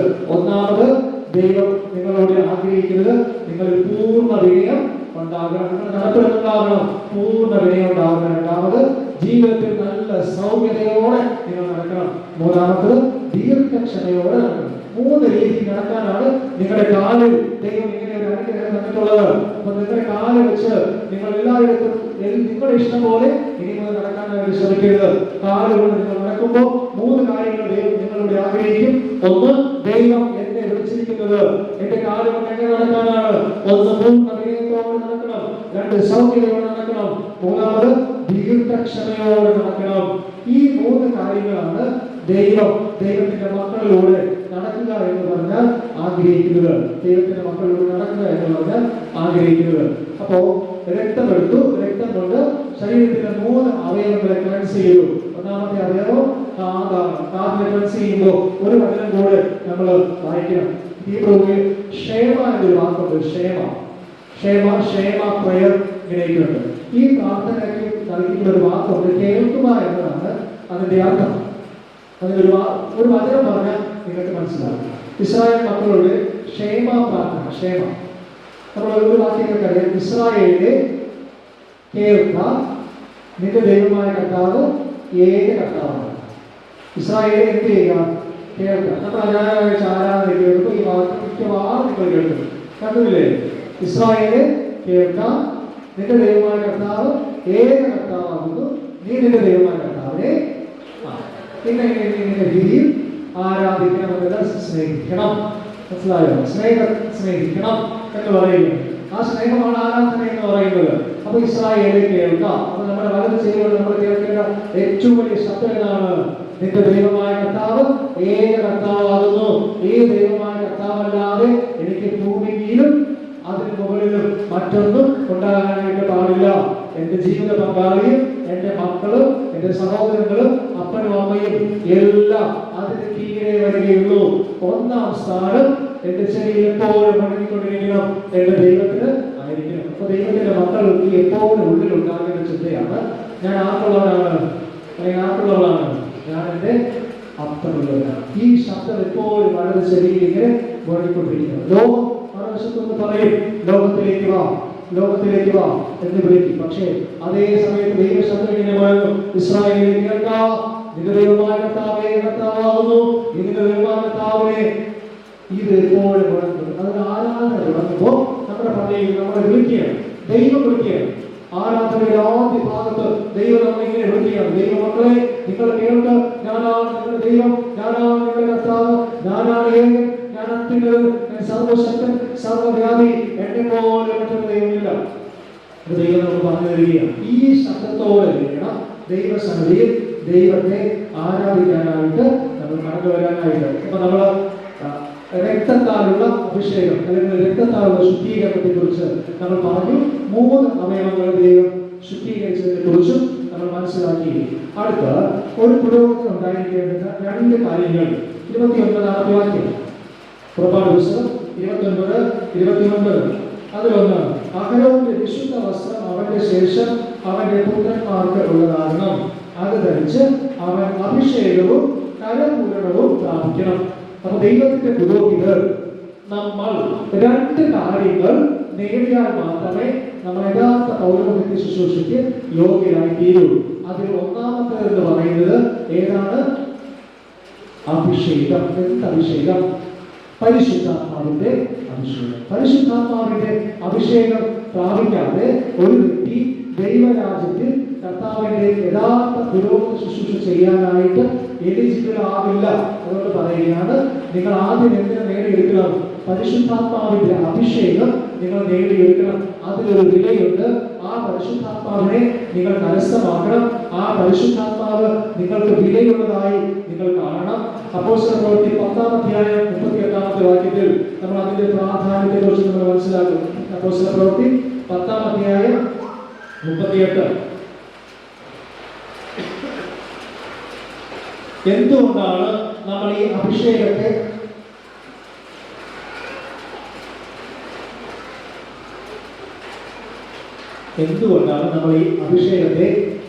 ആഗ്രഹിക്കേണ്ടത് എന്നത് പറയാൻ വേണ്ടിയാണ് ഞാൻ ഈ വാക്യം പറയുന്നത്. വളരെ പ്രധാനപ്പെട്ട ഒരു വാക്യമാണ്. അപ്പോസ്തലപ്രവൃത്തി 10:38 വായിക്കട്ടെ. നസറേന്യനായ യേശുവിനെ ദൈവം, പിതാവായ ദൈവം പരിശുദ്ധാത്മാവിനാലും ശക്തിയാലും അഭിഷേകം ചെയ്തു. മനസ്സിലായോ? യേശു നമുക്ക് ആരാണ്? മഹാപുരോഹിതനാണ്. അപ്പൊ പറഞ്ഞു യേശു ആദ്യം നസറേത്തുകാരനായ ഒരു സാധാരണ മനുഷ്യനായിരുന്നു. യേശു നസറേത്തുകാരനായ ഒരു സാധാരണ മനുഷ്യനായിരുന്നു. എന്നാൽ ഈ സാധാരണക്കാരനായ ഈ മനുഷ്യനെ, മനുഷ്യപുത്രനായ ഈ വ്യക്തിയെ പിതാവായ ദൈവം ദൈവത്തിന്റെ ശക്തിയും പരിശുദ്ധാത്മാവിന്റെ അഭിഷേകവും കൊടുത്ത് ശുശ്രൂഷയ്ക്ക് വേണ്ടി നിയോഗിച്ചു. അപ്പൊ ഇത് നമ്മൾ എന്ത് ചെയ്യണം? നേടണം. ഇതില്ലാതെ നമുക്കൊരു ശുശ്രൂഷ ഫലപ്രദമായി ചെയ്യാനായിട്ട് സാധിക്കുകയില്ല. അത് 100% ഉറപ്പാണ്. 100% ഉറപ്പാണ്. അതുകൊണ്ട് പറയുകയാണ്, നിങ്ങൾ ദൈവത്തിന്റെ പുരോഹിതന്മാരായി ജോലി ചെയ്യാൻ നിങ്ങളെ ദൈവം വിളിച്ചിരിക്കുമ്പോൾ നിങ്ങൾ ഒന്നാമത് ദൈവത്തിന്റെ പരിശുദ്ധാത്മാവിന്റെ അഭിഷേകം നിങ്ങൾ പ്രാപിച്ചിരിക്കുക. പരിശുദ്ധാത്മാവിന്റെ അഭിഷേകം നമ്മൾ പ്രാപിച്ചിരിക്കണം. അതിന് തെളിവായിട്ട് നമ്മൾ വായിക്കുന്നത് ലൂക്കോസിന്റെ സുവിശേഷം 4-ാം അധ്യായം 18-ാമത്തെ വചനമാണ്. ലൂക്കോസിന്റെ സുവിശേഷം 4-ാം അധ്യായം 18-ാം വചനം യേശുവിനെ കുറിച്ച് പറയുന്നത് ഇങ്ങനെയാണ്: ദരിദ്രന്മാരോട് സുവിശേഷം അറിയിപ്പാൻ കർത്താവ് എന്നെ അഭിഷേകം ചെയ്തിരിക്കുക. അവന്റെ ആത്മാവ് എന്ന് പറഞ്ഞ പരിശുദ്ധാത്മാവ് എന്റെ മേൽ ഉണ്ട് എന്ന് പ്രവാചകന്മാർ പറഞ്ഞതിനെ യേശു വായിച്ച് ഒരിക്കൽ കൂടെ ജനത്തിന്റെ മുമ്പിൽ ഉറപ്പിക്കുകയാണ്. അങ്ങനെയെങ്കിൽ നമുക്ക് എല്ലാവർക്കും തീർച്ചയായും ദൈവത്തിന്റെ പരിശുദ്ധാത്മാവിന്റെ ദാനം നിർബന്ധമായും നേടിയെടുക്കണമെന്ന് ദൈവത്തിന്റെ മക്കളോട് ആവശ്യപ്പെടുകയാണ്. അതുകൊണ്ടാണ് പറയുന്നത്, നിങ്ങളിലുള്ളത് ലോകത്തിന്റെ ആത്മാവാകാൻ ദൈവം ആഗ്രഹിക്കുന്നില്ല. നിങ്ങളിലുള്ളത് ജഡത്തിന്റെ ശക്തിയാകാൻ ദൈവം ആഗ്രഹിക്കുന്നില്ല. ലോകത്തിലുള്ളത് ചിന്തിക്കും, ലോകത്തിലുള്ളത് പ്രവർത്തിക്കും, ലോകത്തിന്റെ വഴിയിൽ നിങ്ങൾ ചരിക്കും. പക്ഷേ ആത്മാവിലുള്ളത്, ഉയരത്തിലുള്ളത് ചിന്തിക്കും. എങ്ങനെയുള്ളത് ചിന്തിക്കും? ഉയരത്തിലുള്ളത് ചിന്തിക്കും. ഉയരത്തിലുള്ളത് എന്താണ്? നിത്യജീവൻ. മനസ്സിലായി? ഉയരത്തിലുള്ളത് നിങ്ങൾ കിട്ടണമെന്നുണ്ടെങ്കിൽ നിങ്ങൾ ദൈവാത്മാവിന്റെ അഭിഷേകത്താൽ നിറയപ്പെടണം. ഇല്ലെങ്കിൽ നമ്മൾ ചിന്തിക്കും ഈ ലോകത്തിലുള്ളത് മതിയെന്ന്. എന്നിട്ട് നമ്മൾ മനസ്സിലാക്കും ഈ ലോകം തന്നെയാണ് ഏറ്റവും വലുത്. പക്ഷേ യേശു പറയുക, ലോകവും അതിന്റെ മോഹവും ഒഴിഞ്ഞു പോകും. നിങ്ങൾ എന്റെ ഇഷ്ടം ചെയ്യുക എന്ന് പറഞ്ഞാൽ നിങ്ങൾ എന്റെ ആത്മാവിനാൽ നിറയപ്പെടുക. യേശു പറയുന്നു, ഞാൻ ഇവിടെ വിട്ടു പോയിട്ട് കാര്യസ്ഥനാകുന്ന പരിശുദ്ധാത്മാവിനെ നിങ്ങളുടെ മേൽ അയക്കും. നിങ്ങൾ ആ ഉയരത്തിൽ നിന്ന് ശക്തി നിങ്ങളുടെ മേൽ ലഭിക്കുന്നത് വരെ നിങ്ങൾ ഇവിടെ പാർക്കണം. ആ ശക്തി ലഭിക്കുന്നത് അപ്പോസ്തലരുടെ 2-ാം അധ്യായത്തിൽ നമ്മൾ വായിക്കുന്നുണ്ട്. ആ ശക്തി അവരുടെ മേൽ വന്നു, അവർ ശക്തരായി, അവർ ബലമുള്ളവരായി ആ ശക്തിയിൽ നിലനിന്നുകൊണ്ട് അവർ സുവിശേഷം പ്രസംഗിച്ചു. അവർ കോടിയിടങ്ങളിൽ അതുവരെ ഉണ്ടാകാത്ത മാറ്റങ്ങൾ അവരുണ്ടായി. ദൈവത്തിന്റെ ആത്മാവിനാൽ നിറഞ്ഞുകൊണ്ട് പത്രോസ് ഒരു പ്രസംഗത്തിൽ 3000 പേര് കർത്താവിലേക്ക് പ്രേരണ ചെയ്യുകയാണ്. അതാണ് പരിശുദ്ധാത്മാവിന്റെ ശക്തി എന്ന് പറയുന്നത്, പരിശുദ്ധാത്മാവിന്റെ അഭിഷേകം എന്ന് പറയുന്നത്. അപ്പോസ്തലനായ പൗലോസ് നമ്മോട് പറയുന്നുണ്ട്, ഞാൻ ഗമാലിയേലിന്റെ കീഴിൽ പഠിച്ചവനാണ്, ഞാൻ എല്ലാ പ്രൗഢിയോടുകൂടെ ജീവിച്ചവരാണ്. പക്ഷേ ഞാൻ നിങ്ങളോട് പറയുന്ന ഈ വചനം ഞാൻ ഈ ലോകത്ത് ആരും എന്നെ പഠിപ്പിച്ചതല്ല. ഈ വചനം ദൈവത്തിന്റെ പരിശുദ്ധാത്മാവിന്റെ അഭിഷേകത്താൽ എനിക്ക് കിട്ടി, ഞാൻ നിങ്ങളോട് പറയുന്നതാണ്. അങ്ങനെയെങ്കിൽ നമ്മൾ മനസ്സിലാക്കണം, ദൈവത്തിന്റെ ആത്മാവിന്റെ അഭിഷേകത്താൽ മാത്രമേ ഈ ലോകത്ത് ദൈവത്തിന് വേണ്ടി ശക്തമായി പ്രവർത്തിക്കാൻ നമുക്ക് സാധിക്കുകയുള്ളൂ. 2 കാര്യങ്ങൾ ദൈവം പറഞ്ഞു. ദൈവത്തിന്റെ ആത്മാവിന്റെ അഭിഷേകം ഒന്നാമത് നമുക്ക് വേണം. രണ്ടാമത് കരകീഴണം എന്നാണ്. എന്താണ് കരകീഴണം എന്ന് പറഞ്ഞാൽ? കരകീഴണം എന്ന് പറഞ്ഞാൽ കോൺസെൻട്രേഷൻ, അല്ലെങ്കിൽ നമ്മുടെ നാട്ടില് നമ്മുടെ ബിഷപ്പ് അച്ഛന്മാർ കരകീഴം ചെയ്യും, കോൺസെൻട്രേറ്റ് ചെയ്യും, അല്ലെങ്കിൽ അവരെ ബ്ലസ് ചെയ്യും. അച്ഛന്മാരായി അല്ലെങ്കിൽ തിരുവേനിമാരെ മോഡറേറ്റർ ചെയ്യും, തിരുവേനിയായിട്ട് അഭിഷേകം ചെയ്യും. അപ്പോൾ അത് ദൈവം നിങ്ങൾക്ക് കിട്ടുന്നത് തരുന്നത് ഏതിലൂടെയാണെന്ന് അറിയാമോ? നിങ്ങൾക്ക് വേണ്ടി അഭിഷിക്തനായ ഒരു പുരോഹിതൻ നിങ്ങളുടെ തലമേൽ കൈവച്ച് നിങ്ങൾക്ക് കൺഫർമേഷൻ തരുമ്പോൾ നിങ്ങളുടെ ദേഹത്ത് കൺഫേം ആകും. കൺഫർമേഷൻ മനസ്സിലായോ? തിരുവത്താരം. നിങ്ങൾക്ക് തിരുവത്താരം തന്ന് നിങ്ങളുടെ തലയിൽ കൈവച്ച് നിങ്ങളെ അന്നു മുതൽ ആത്മാവിന്റെ അഭിഷേകത്തിന്റെ മുകളിലുള്ള ഒരു അനുഗ്രഹം ദൈവം അഭിഷിക്തനായ പുരോഹിതനിലൂടെ തരും. അതിന്റെ പേരാണ് നമുക്ക് എല്ലാവർക്കുമുള്ള കോൺസെൻട്രേഷൻ എന്ന് പറയുന്നത്. അതിന് പറയുന്നതാണ് കൺഫർമേഷൻ. കൺഫർമേഷൻ എന്താണ്? കൺഫേം ചെയ്യുകയാണ്. നമ്മൾ ആർക്കുള്ളവരെ കൺഫേം ചെയ്യുകയാണ്, ദൈവത്തിനുള്ളവരെ നമ്മൾ കൺഫേം ചെയ്യുകയാണ്. അതുകൊണ്ടാണ് നമ്മൾ അതിന്റെ കൺഫർമേഷൻ സർവീസ് എന്ന് പറയുന്നത്. എന്നിട്ട് നമ്മൾ പറയും, ഇങ്ങനെ ഞാൻ എനിക്കുള്ളവരല്ല, ഞാൻ അങ്ങേക്കുള്ളവരല്ല, അങ്ങേക്കുള്ളവർ വേണ്ടോ? അതാണ് കൺഫർമേഷൻ. നിങ്ങളെ തന്നെ കംപ്ലീറ്റ് ആയിട്ട് വിട്ടുകൊടുക്കുകയാണ്. അതെല്ലാം പറഞ്ഞിട്ട് ഏറ്റവും കൂടുതൽ ശുശ്രൂഷ നിർവഹിക്കുന്ന ശ്രേഷ്ഠരുടെയും ആലയത്തിൽ നിന്ന് നിങ്ങളുടെ തലയിൽ കഴിച്ച് നിങ്ങളെ ബ്ലസ് ചെയ്തിട്ട് പറയും, ഈ ലോകത്തിലെ എല്ലാത്തിനെയും നീ വിട്ട് കർത്താവിന്റെ സൈഡിലോട് ചേർന്ന് വന്ന് ഇന്ന് മുതൽ അവനോട് ചേർന്നിരിക്കാൻ നീ നിന്നെ തന്നെ സമർപ്പിച്ചു കൊടുക്കുന്നുവോ? പൂവെന്ന് പറഞ്ഞു കഴിയുമ്പോൾ തലയിൽ കഴിച്ച് ബ്ലസ് ചെയ്യും. കൺഫേം. ഇത് നമ്മൾ നിലനിർത്തിക്കൊണ്ട് പോകണം. മനസ്സിലായോ? എന്ത് ചെയ്യണം? നിലനിർത്തിക്കൊണ്ട് പോകണം. നിലനിർത്തിക്കൊണ്ട് പോകുന്നതിന് വേണ്ടിയാണ് നമുക്ക് കർത്താവിന്റെ ശരീരരക്തങ്ങൾ തന്നിട്ടുള്ളത്. നമുക്ക് കിട്ടിയ കോൺസെൻട്രേഷൻ, നമുക്ക് കിട്ടിയ അനോയിന്റിംഗ് നിലനിർത്തിക്കൊണ്ട് പോകുവാൻ, ചോർന്നു പോകാതിരിക്കാൻ ദൈവം നമുക്ക് നൽകുന്നതാണ് കർത്താവിന്റെ ശരീരവും കർത്താവിന്റെ രക്തവും. കാരണം രക്തത്തിലൂടെയാണ് നമ്മൾ വീണ്ടെടുത്തത്, രക്തത്തിലൂടെയാണ് ശുദ്ധീകരിച്ചത്. വീണ്ടും ആ രക്തം നിന്ന് ഇത് നമുക്ക് വീണ്ടും കൺഫേം ചെയ്ത് ഓർപ്പിച്ചു തരികയാണ്. തിരുവത്താഴ ശുശ്രൂഷ നടത്തുമ്പോൾ അച്ഛൻ പറയും, ഈ രക്തം എന്ന് പറയുന്നത് പുതിയ നിയമത്തിലുള്ള എന്റെ രക്തമാണ്. പുതിയ നിയമത്തിലുള്ള എന്റെ രക്തം, ന്യൂ കവനന്റ് എന്ന് പറയും. ഇതൊരു പുതിയ നിയമമാണ് എന്റെ രക്തത്തിലൂടെ നിന്ന് നൽകുന്നത്. എന്തിനു വേണ്ടിയാണ്? ഇത് തിന്നുന്നവർ എന്നേക്കും ജീവിക്കും. അപ്പൊ അതിലേക്കാണ് ദൈവത്തിന്റെ പരിശുദ്ധാത്മാവിലൂടെ നമ്മളെ എത്തിക്കുന്നത്. നമ്മൾ പറഞ്ഞു വന്നത്, ദൈവത്തിന്റെ പൗരോഹിത്യ ശുശ്രൂഷ നമ്മൾ ചെയ്യാനായിട്ട് നമ്മൾ എല്ലാവരും വിളിച്ചിരിക്കുമ്പോൾ നമ്മളെ ആദ്യം നേടിയെടുക്കണം. പരിശുദ്ധാത്മാവിന്റെ അഭിഷേകം നമ്മൾ ആഗ്രഹിച്ച് നേടി എടുക്കണം. 2, അതിനെ കൺഫേം ചെയ്യണം. മനസ്സിലായോ? അതേപോലെയാണ് വിശുദ്ധ തിരുവത്താഴത്തിലൂടെ നിങ്ങൾക്ക് അതിന്റെ ശക്തി അതീവ കൃപയോടുകൂടെ ദൈവം തരും. അതിൽ പുരോഹിതനിലൂടെ നിങ്ങൾ സ്വീകരിക്കുമ്പോൾ നിങ്ങളുടെ മേൽ ഇരട്ടി അഭിഷേകം വന്ന് നിറയും. അത് നിങ്ങൾ ഒരിക്കലും മറന്നു പോകരുത്. അതിനുശേഷം നമ്മൾ വീണ്ടും കുർബാന പുസ്തകത്തിലേക്ക് മടങ്ങുകയാണ്. ഇത്രയും കാര്യങ്ങൾ നമുക്ക് കിട്ടിയല്ലോ. ഇനി നമ്മൾ ചെയ്യേണ്ട കാര്യം 38-ാമത്തെ വാക്യത്തിലാണ്. 38-ാമത്തെ വാക്യം പുറപ്പാട് 29:38 നമ്മൾ വായിക്കുന്നു, യാഗപീഠത്തിന്മേൽ അർപ്പിക്കേണ്ടതെന്ന്. യാഗപീഠം എന്ന് പറഞ്ഞാൽ യാഗം അർപ്പിക്കുക എന്ന് പറഞ്ഞാൽ ആരാധന അർപ്പിക്കുക എന്നാണ് അതിന്റെ അർത്ഥം. നിങ്ങൾ ചെയ്യേണ്ടത് ദിവസം തോറും, ദിനം പ്രതി എന്ത് ചെയ്യുക? നിരന്തരം. 2 വാക്കുകളാണ് ശ്രദ്ധിക്കുന്നത്. 1 ദിവസം പ്രതി, 2 നിരന്തരം. അതായത് എല്ലാ ദിവസവും മുടങ്ങാതെ. അതാണ് അതിന്റെ സിമ്പിൾ മലയാളം. എല്ലാ ദിവസവും മുടങ്ങാതെ എന്ത് ചെയ്യണം? 1 വയസ്സ് പ്രായമുള്ള 2 ആട്ടിൻകുട്ടി, ഒരു ആട്ടിൻകുട്ടി രാവിലെ അർപ്പിക്കണം, മറ്റേ ആട്ടിൻകുട്ടിയെ വൈകുന്നേരത്ത് അർപ്പിക്കണം. അതിന്റെ അർത്ഥം എന്ന് പറഞ്ഞാൽ, നമുക്ക് ആട്ടിൻകുട്ടിയെ കൊണ്ടുപോയി യാഗം അർപ്പിക്കുക എന്ന് പറയുന്ന അർത്ഥം, നമ്മുടെ കർത്താവായ യേശു ക്രിസ്തുവിന്റെ സന്നിധിയിൽ രാവിലെയും വൈകുന്നേരവും മുടങ്ങാതെ ആരാധന വീട്ടിലുണ്ടാകണമെന്നാണ് പറയുന്നതിന്റെ അർത്ഥം. മനസ്സിലായോ? രാവിലത്തെ ആരാധനയും മുടങ്ങാൻ പാടില്ല, വൈകുന്നേരത്തെ ആരാധനയും മുടങ്ങാൻ പാടില്ല. നിർബന്ധമാണ്. പണ്ടൊക്കെ നമ്മുടെ വീട്ടില് രാവിലെ ആ പ്രാർത്ഥനയൊക്കെ എനിക്ക് കേൾക്കുമായിരുന്നു. എനിക്ക് അമ്മച്ചിയുണ്ട് കേട്ടോ. അമ്മച്ചിക്ക് ഏകദേശം 90 വയസ്സാണ്. ഇടയ്ക്ക് അമ്മച്ചിക്ക് ഓർമ്മയൊക്കെ നഷ്ടപ്പെട്ടു, ശരീരത്തിലൊക്കെ നീര് വന്നിട്ട് യൂറിനൊന്നും കൺട്രോൾ അല്ല. അങ്ങനെ ഞങ്ങൾ ഹോസ്പിറ്റലിൽ കൊണ്ടുപോയി അഡ്മിറ്റ് ചെയ്തു. ഹോസ്പിറ്റലിൽ അഡ്മിറ്റ് ചെയ്ത് രാവിലെ ഒരു 3:30 ആകുമ്പോൾ അമ്മച്ചി അൺകോൺഷ്യസ് ആയിട്ട് ഉണർന്നെഴുന്നേൽക്കും. എഴുന്നേറ്റിട്ട് തിരുവനന്തപുരം ജൂബിലി ഹോസ്പിറ്റലാണ്.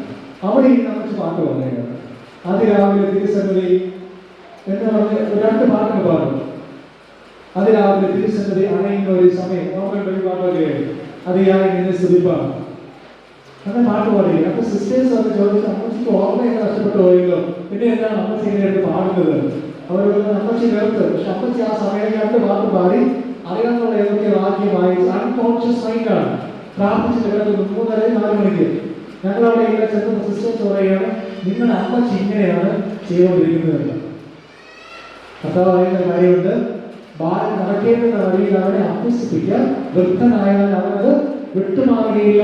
അപ്പൊ ദൈവത്തിന്റെ മക്കളായ നമ്മളോട് ആഗ്രഹിക്കുന്ന കാര്യങ്ങളാണ് രാവിലെയും വൈകുന്നേരവും നിങ്ങൾ ദൈവത്തെ മുടങ്ങാതെ ആരാധിക്കുക. ദൈവം നിങ്ങൾക്ക് അഭിഷേകം തന്നു. ദൈവം നിങ്ങളുടെ ലൈഫിനെ കൺഫേം ചെയ്തു. നിങ്ങൾ ചെയ്യേണ്ട കാര്യം എന്താണ്? രാവിലെയും വൈകുന്നേരവും മുടങ്ങാതെ ദൈവത്തെ ആരാധിക്കണം. എനിക്ക് നിങ്ങളോട് 100% ഉറപ്പോടെ ഒരു കാര്യം പറയാം. എന്താണെന്നറിയാമോ? രാവിലെയും വൈകുന്നേരവും മുടക്കം കൂടാതെ വീട്ടു പ്രാർത്ഥന നടക്കുന്ന ഒരു വീടാണ് നിങ്ങളുടെ കുടുംബമെങ്കിൽ ഒരു ശക്തിക്കും നിങ്ങളുടെ വീടിനെ തകർക്കാനായിട്ട് കഴിയില്ല. ഒരു അനുഗ്രഹത്തിന് ഒരു മുടക്കവും വരില്ല. നിങ്ങളുടെ വീടിന് സ്വർഗസ്ഥനായ ദൈവം കാവലായിരിക്കും. ഒരു കുറവും വരില്ല, ഒന്നിനും മുട്ട് വരില്ല. നിങ്ങളുടെ ഉള്ള കരകളിൽ വഹിക്കും നിങ്ങളുടെ കർത്താവ്. നിങ്ങളെ ഉള്ള കരകളിൽ വഹിച്ചോണ്ട് പോകും. ഉള്ള കരകളിൽ അത് നിങ്ങൾക്കൊരു സ്വപ്നം പോലെ തോന്നും. സ്വപ്നം പോലെ ഉള്ള കരകളിൽ വഹിക്കും. പക്ഷെ എന്ത് ചെയ്യണം? ഈ പറഞ്ഞ കാര്യമുണ്ട്. ദിനം പ്രതി മുടങ്ങാതെ നിങ്ങളും ഞാനും രാവിലെയും വൈകുന്നേരവും വീണ്ടും പ്രാർത്ഥന നടത്തണം.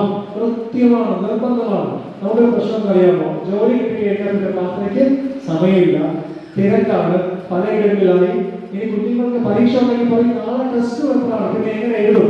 അതാണ് പരീക്ഷയാണ്, എങ്ങനെ എഴുതും? നമുക്ക് പിന്നെ അതിനൊന്നും സമയമില്ല. ഇനി നമ്മൾ മനസ്സിലാക്കേണ്ട മറ്റൊരു കാര്യമുണ്ട്. നമ്മുടെ കുഞ്ഞുങ്ങൾക്ക് ദൈവം വലിയൊരു അനുഗ്രഹം തരും. ഉദാഹരണത്തിന് 10ാം ക്ലാസ് നിങ്ങൾക്ക് നല്ല വിജയം തന്നു. നമ്മൾ ആദ്യം എന്ത് ചെയ്യണം? +2 10 A+ അല്ലെങ്കിൽ 12 A+ കിട്ടി. എന്ത് ചെയ്യണം? സന്തോഷിക്കണം. എവിടെയാണ്? ദൈവസന്നിധിയിൽ വന്ന് സന്തോഷിക്കണം. കൃത്യമായിട്ട് പറഞ്ഞാൽ നിങ്ങളുടെ ദാനങ്ങളെ നിങ്ങളുടെ പള്ളിയിലുള്ള പുരോഹിതന്റെ കരങ്ങളിൽ അതിനെ നീരാജനം ചെയ്യാനായിട്ട് കൊടുക്കണം. നീരാജനം വാക്കുണ്ട്. എന്താണെന്നറിയാമോ? നിങ്ങളുടെ കയ്യിൽ നിന്ന് പുരോഹിതന്റെ കയ്യിലുള്ള പാത്രത്തിൽ ഇതിനെ ഇങ്ങനെ വാങ്ങും. നിങ്ങൾ പുരോഹിതന്റെ കയ്യിലുള്ള പാത്രത്തിൽ വെച്ച് പുരോഹിതൻ ഇതിനെ നിങ്ങൾക്ക് വേണ്ടി മുകളിലേക്ക് ദൈവസന്നിധിയിലേക്ക് ഉയർത്തി പ്രാർത്ഥിക്കും. ഇതിന് പറയുന്ന പേരാണ് നീരാജനം ചെയ്യുക എന്ന് പറയും. അതാണ് ചെയ്യേണ്ടത്. പക്ഷെ നമ്മൾ ചെയ്യുന്നതെന്ന് അറിയാമോ? അവർ നല്ലൊരു ബെറ്റർ റിസൾട്ട് കിട്ടിക്കഴിഞ്ഞാൽ ആദ്യം ഈ സ്കോളർഷിപ്പിനെ ആദ്യം എടുത്ത് സോഷ്യൽ മീഡിയയിൽ അപ്ലോഡ് ചെയ്യും. എന്റെ മകന് ഇത്ര A+ തന്നതാരാണ്? ദൈവം. നമ്മൾ ആരെയാണ് അറിയിക്കുന്നത്? എനിക്കറിയാം, പല മക്കളെയും എനിക്കറിയാം. +2 കഴിയുമ്പോൾ പിന്നെ അങ്ങോട്ട് പഠനത്തിൽ ഒരു സ്റ്റെപ്പ് പോലും മുന്നോട്ട് പോകാൻ പറ്റുന്ന മക്കളുണ്ട്. വളരെ സങ്കടത്തോടെ ഞാൻ പറയുന്നത്, നിങ്ങൾക്ക് ഒരു അനുഗ്രഹം കിട്ടിയ നല്ലൊരു മാർക്ക് കിട്ടി. അന്ന് വൈകുന്നേരം എന്തെങ്കിലും അറിയാമോ? അന്ന് വൈകുന്നേരം ഈ പിള്ളേരെ നമുക്ക് ഇത്രയും നല്ല മാർക്ക് കിട്ടിയല്ലോ, നമുക്കൊന്ന് പുറത്തു പോയി ഒന്ന് ആഹ്ലാദിച്ചിട്ട് വരാം. നിങ്ങൾക്ക് അങ്ങനെ അനുവാദം ദൈവം തന്നിട്ടില്ല.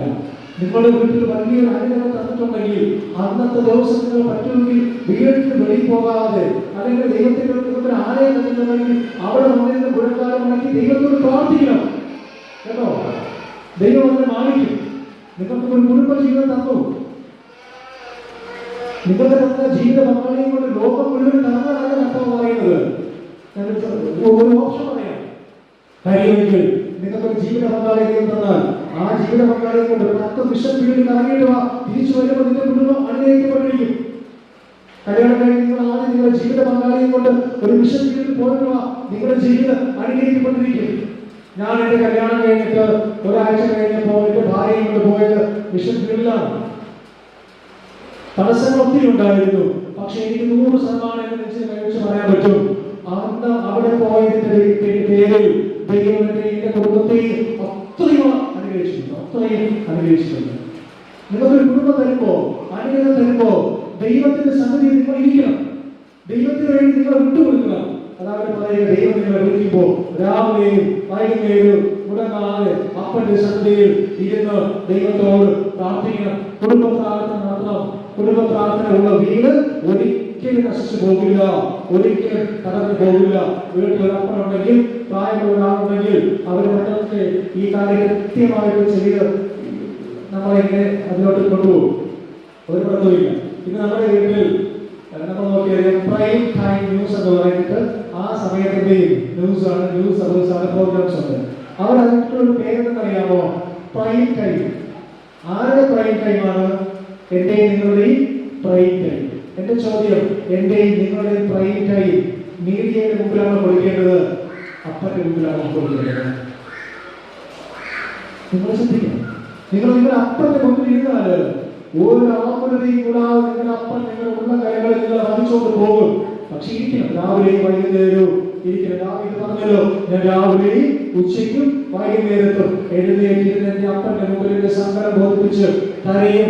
ദൈവത്തിന്റെ മുഖ്യമായ കൃപയാണ്. ഞാൻ ഈ നാളുകൾ പ്രവർത്തിക്കുന്ന പള്ളിയിൽ ഞാൻ പോയിട്ട് ഏകദേശം 4 വർഷം ആകുന്നുണ്ട്. ഞങ്ങൾ ആ പള്ളിയിൽ എത്തുമ്പോ, എന്റെ പള്ളിയിൽ എത്തുന്നുള്ളത് അതറിയാം, ഞങ്ങളുടെ പള്ളി ഒരു 5 സെന്റിനുള്ളിലുള്ള ഒരു ചെറിയൊരു പള്ളിയാണ്. കേവലം 5 സെന്റിനുള്ള ഒരു കൊച്ചു പള്ളി. ആ പള്ളിക്ക് എത്ര പേർ ഇരിക്കാൻ പറ്റുന്നു നിങ്ങൾക്കറിയാമല്ലോ. 5 സെന്റ് പള്ളിക്കുള്ളിൽ ചെറിയ അത്താര, അതിനോട് ചേർന്ന് ബാത്റൂം, റെസ്റ്റ് എല്ലാം ഉണ്ട്. ചെറിയൊരു പള്ളിയാണ്.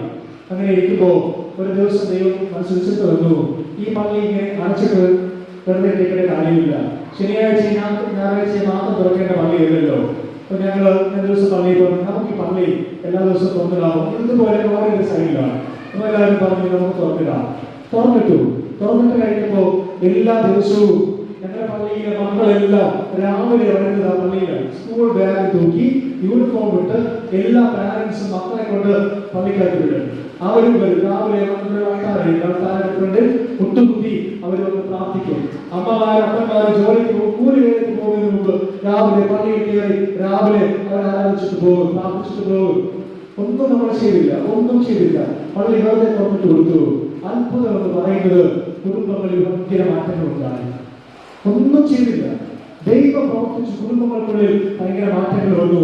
അങ്ങനെ ഇരിക്കെ ഞങ്ങളുടെ പള്ളിയിലുണ്ടായിരുന്ന 10 സെന്റ് ഞങ്ങൾക്ക് ഫ്രീ ആയിട്ട് കിട്ടി.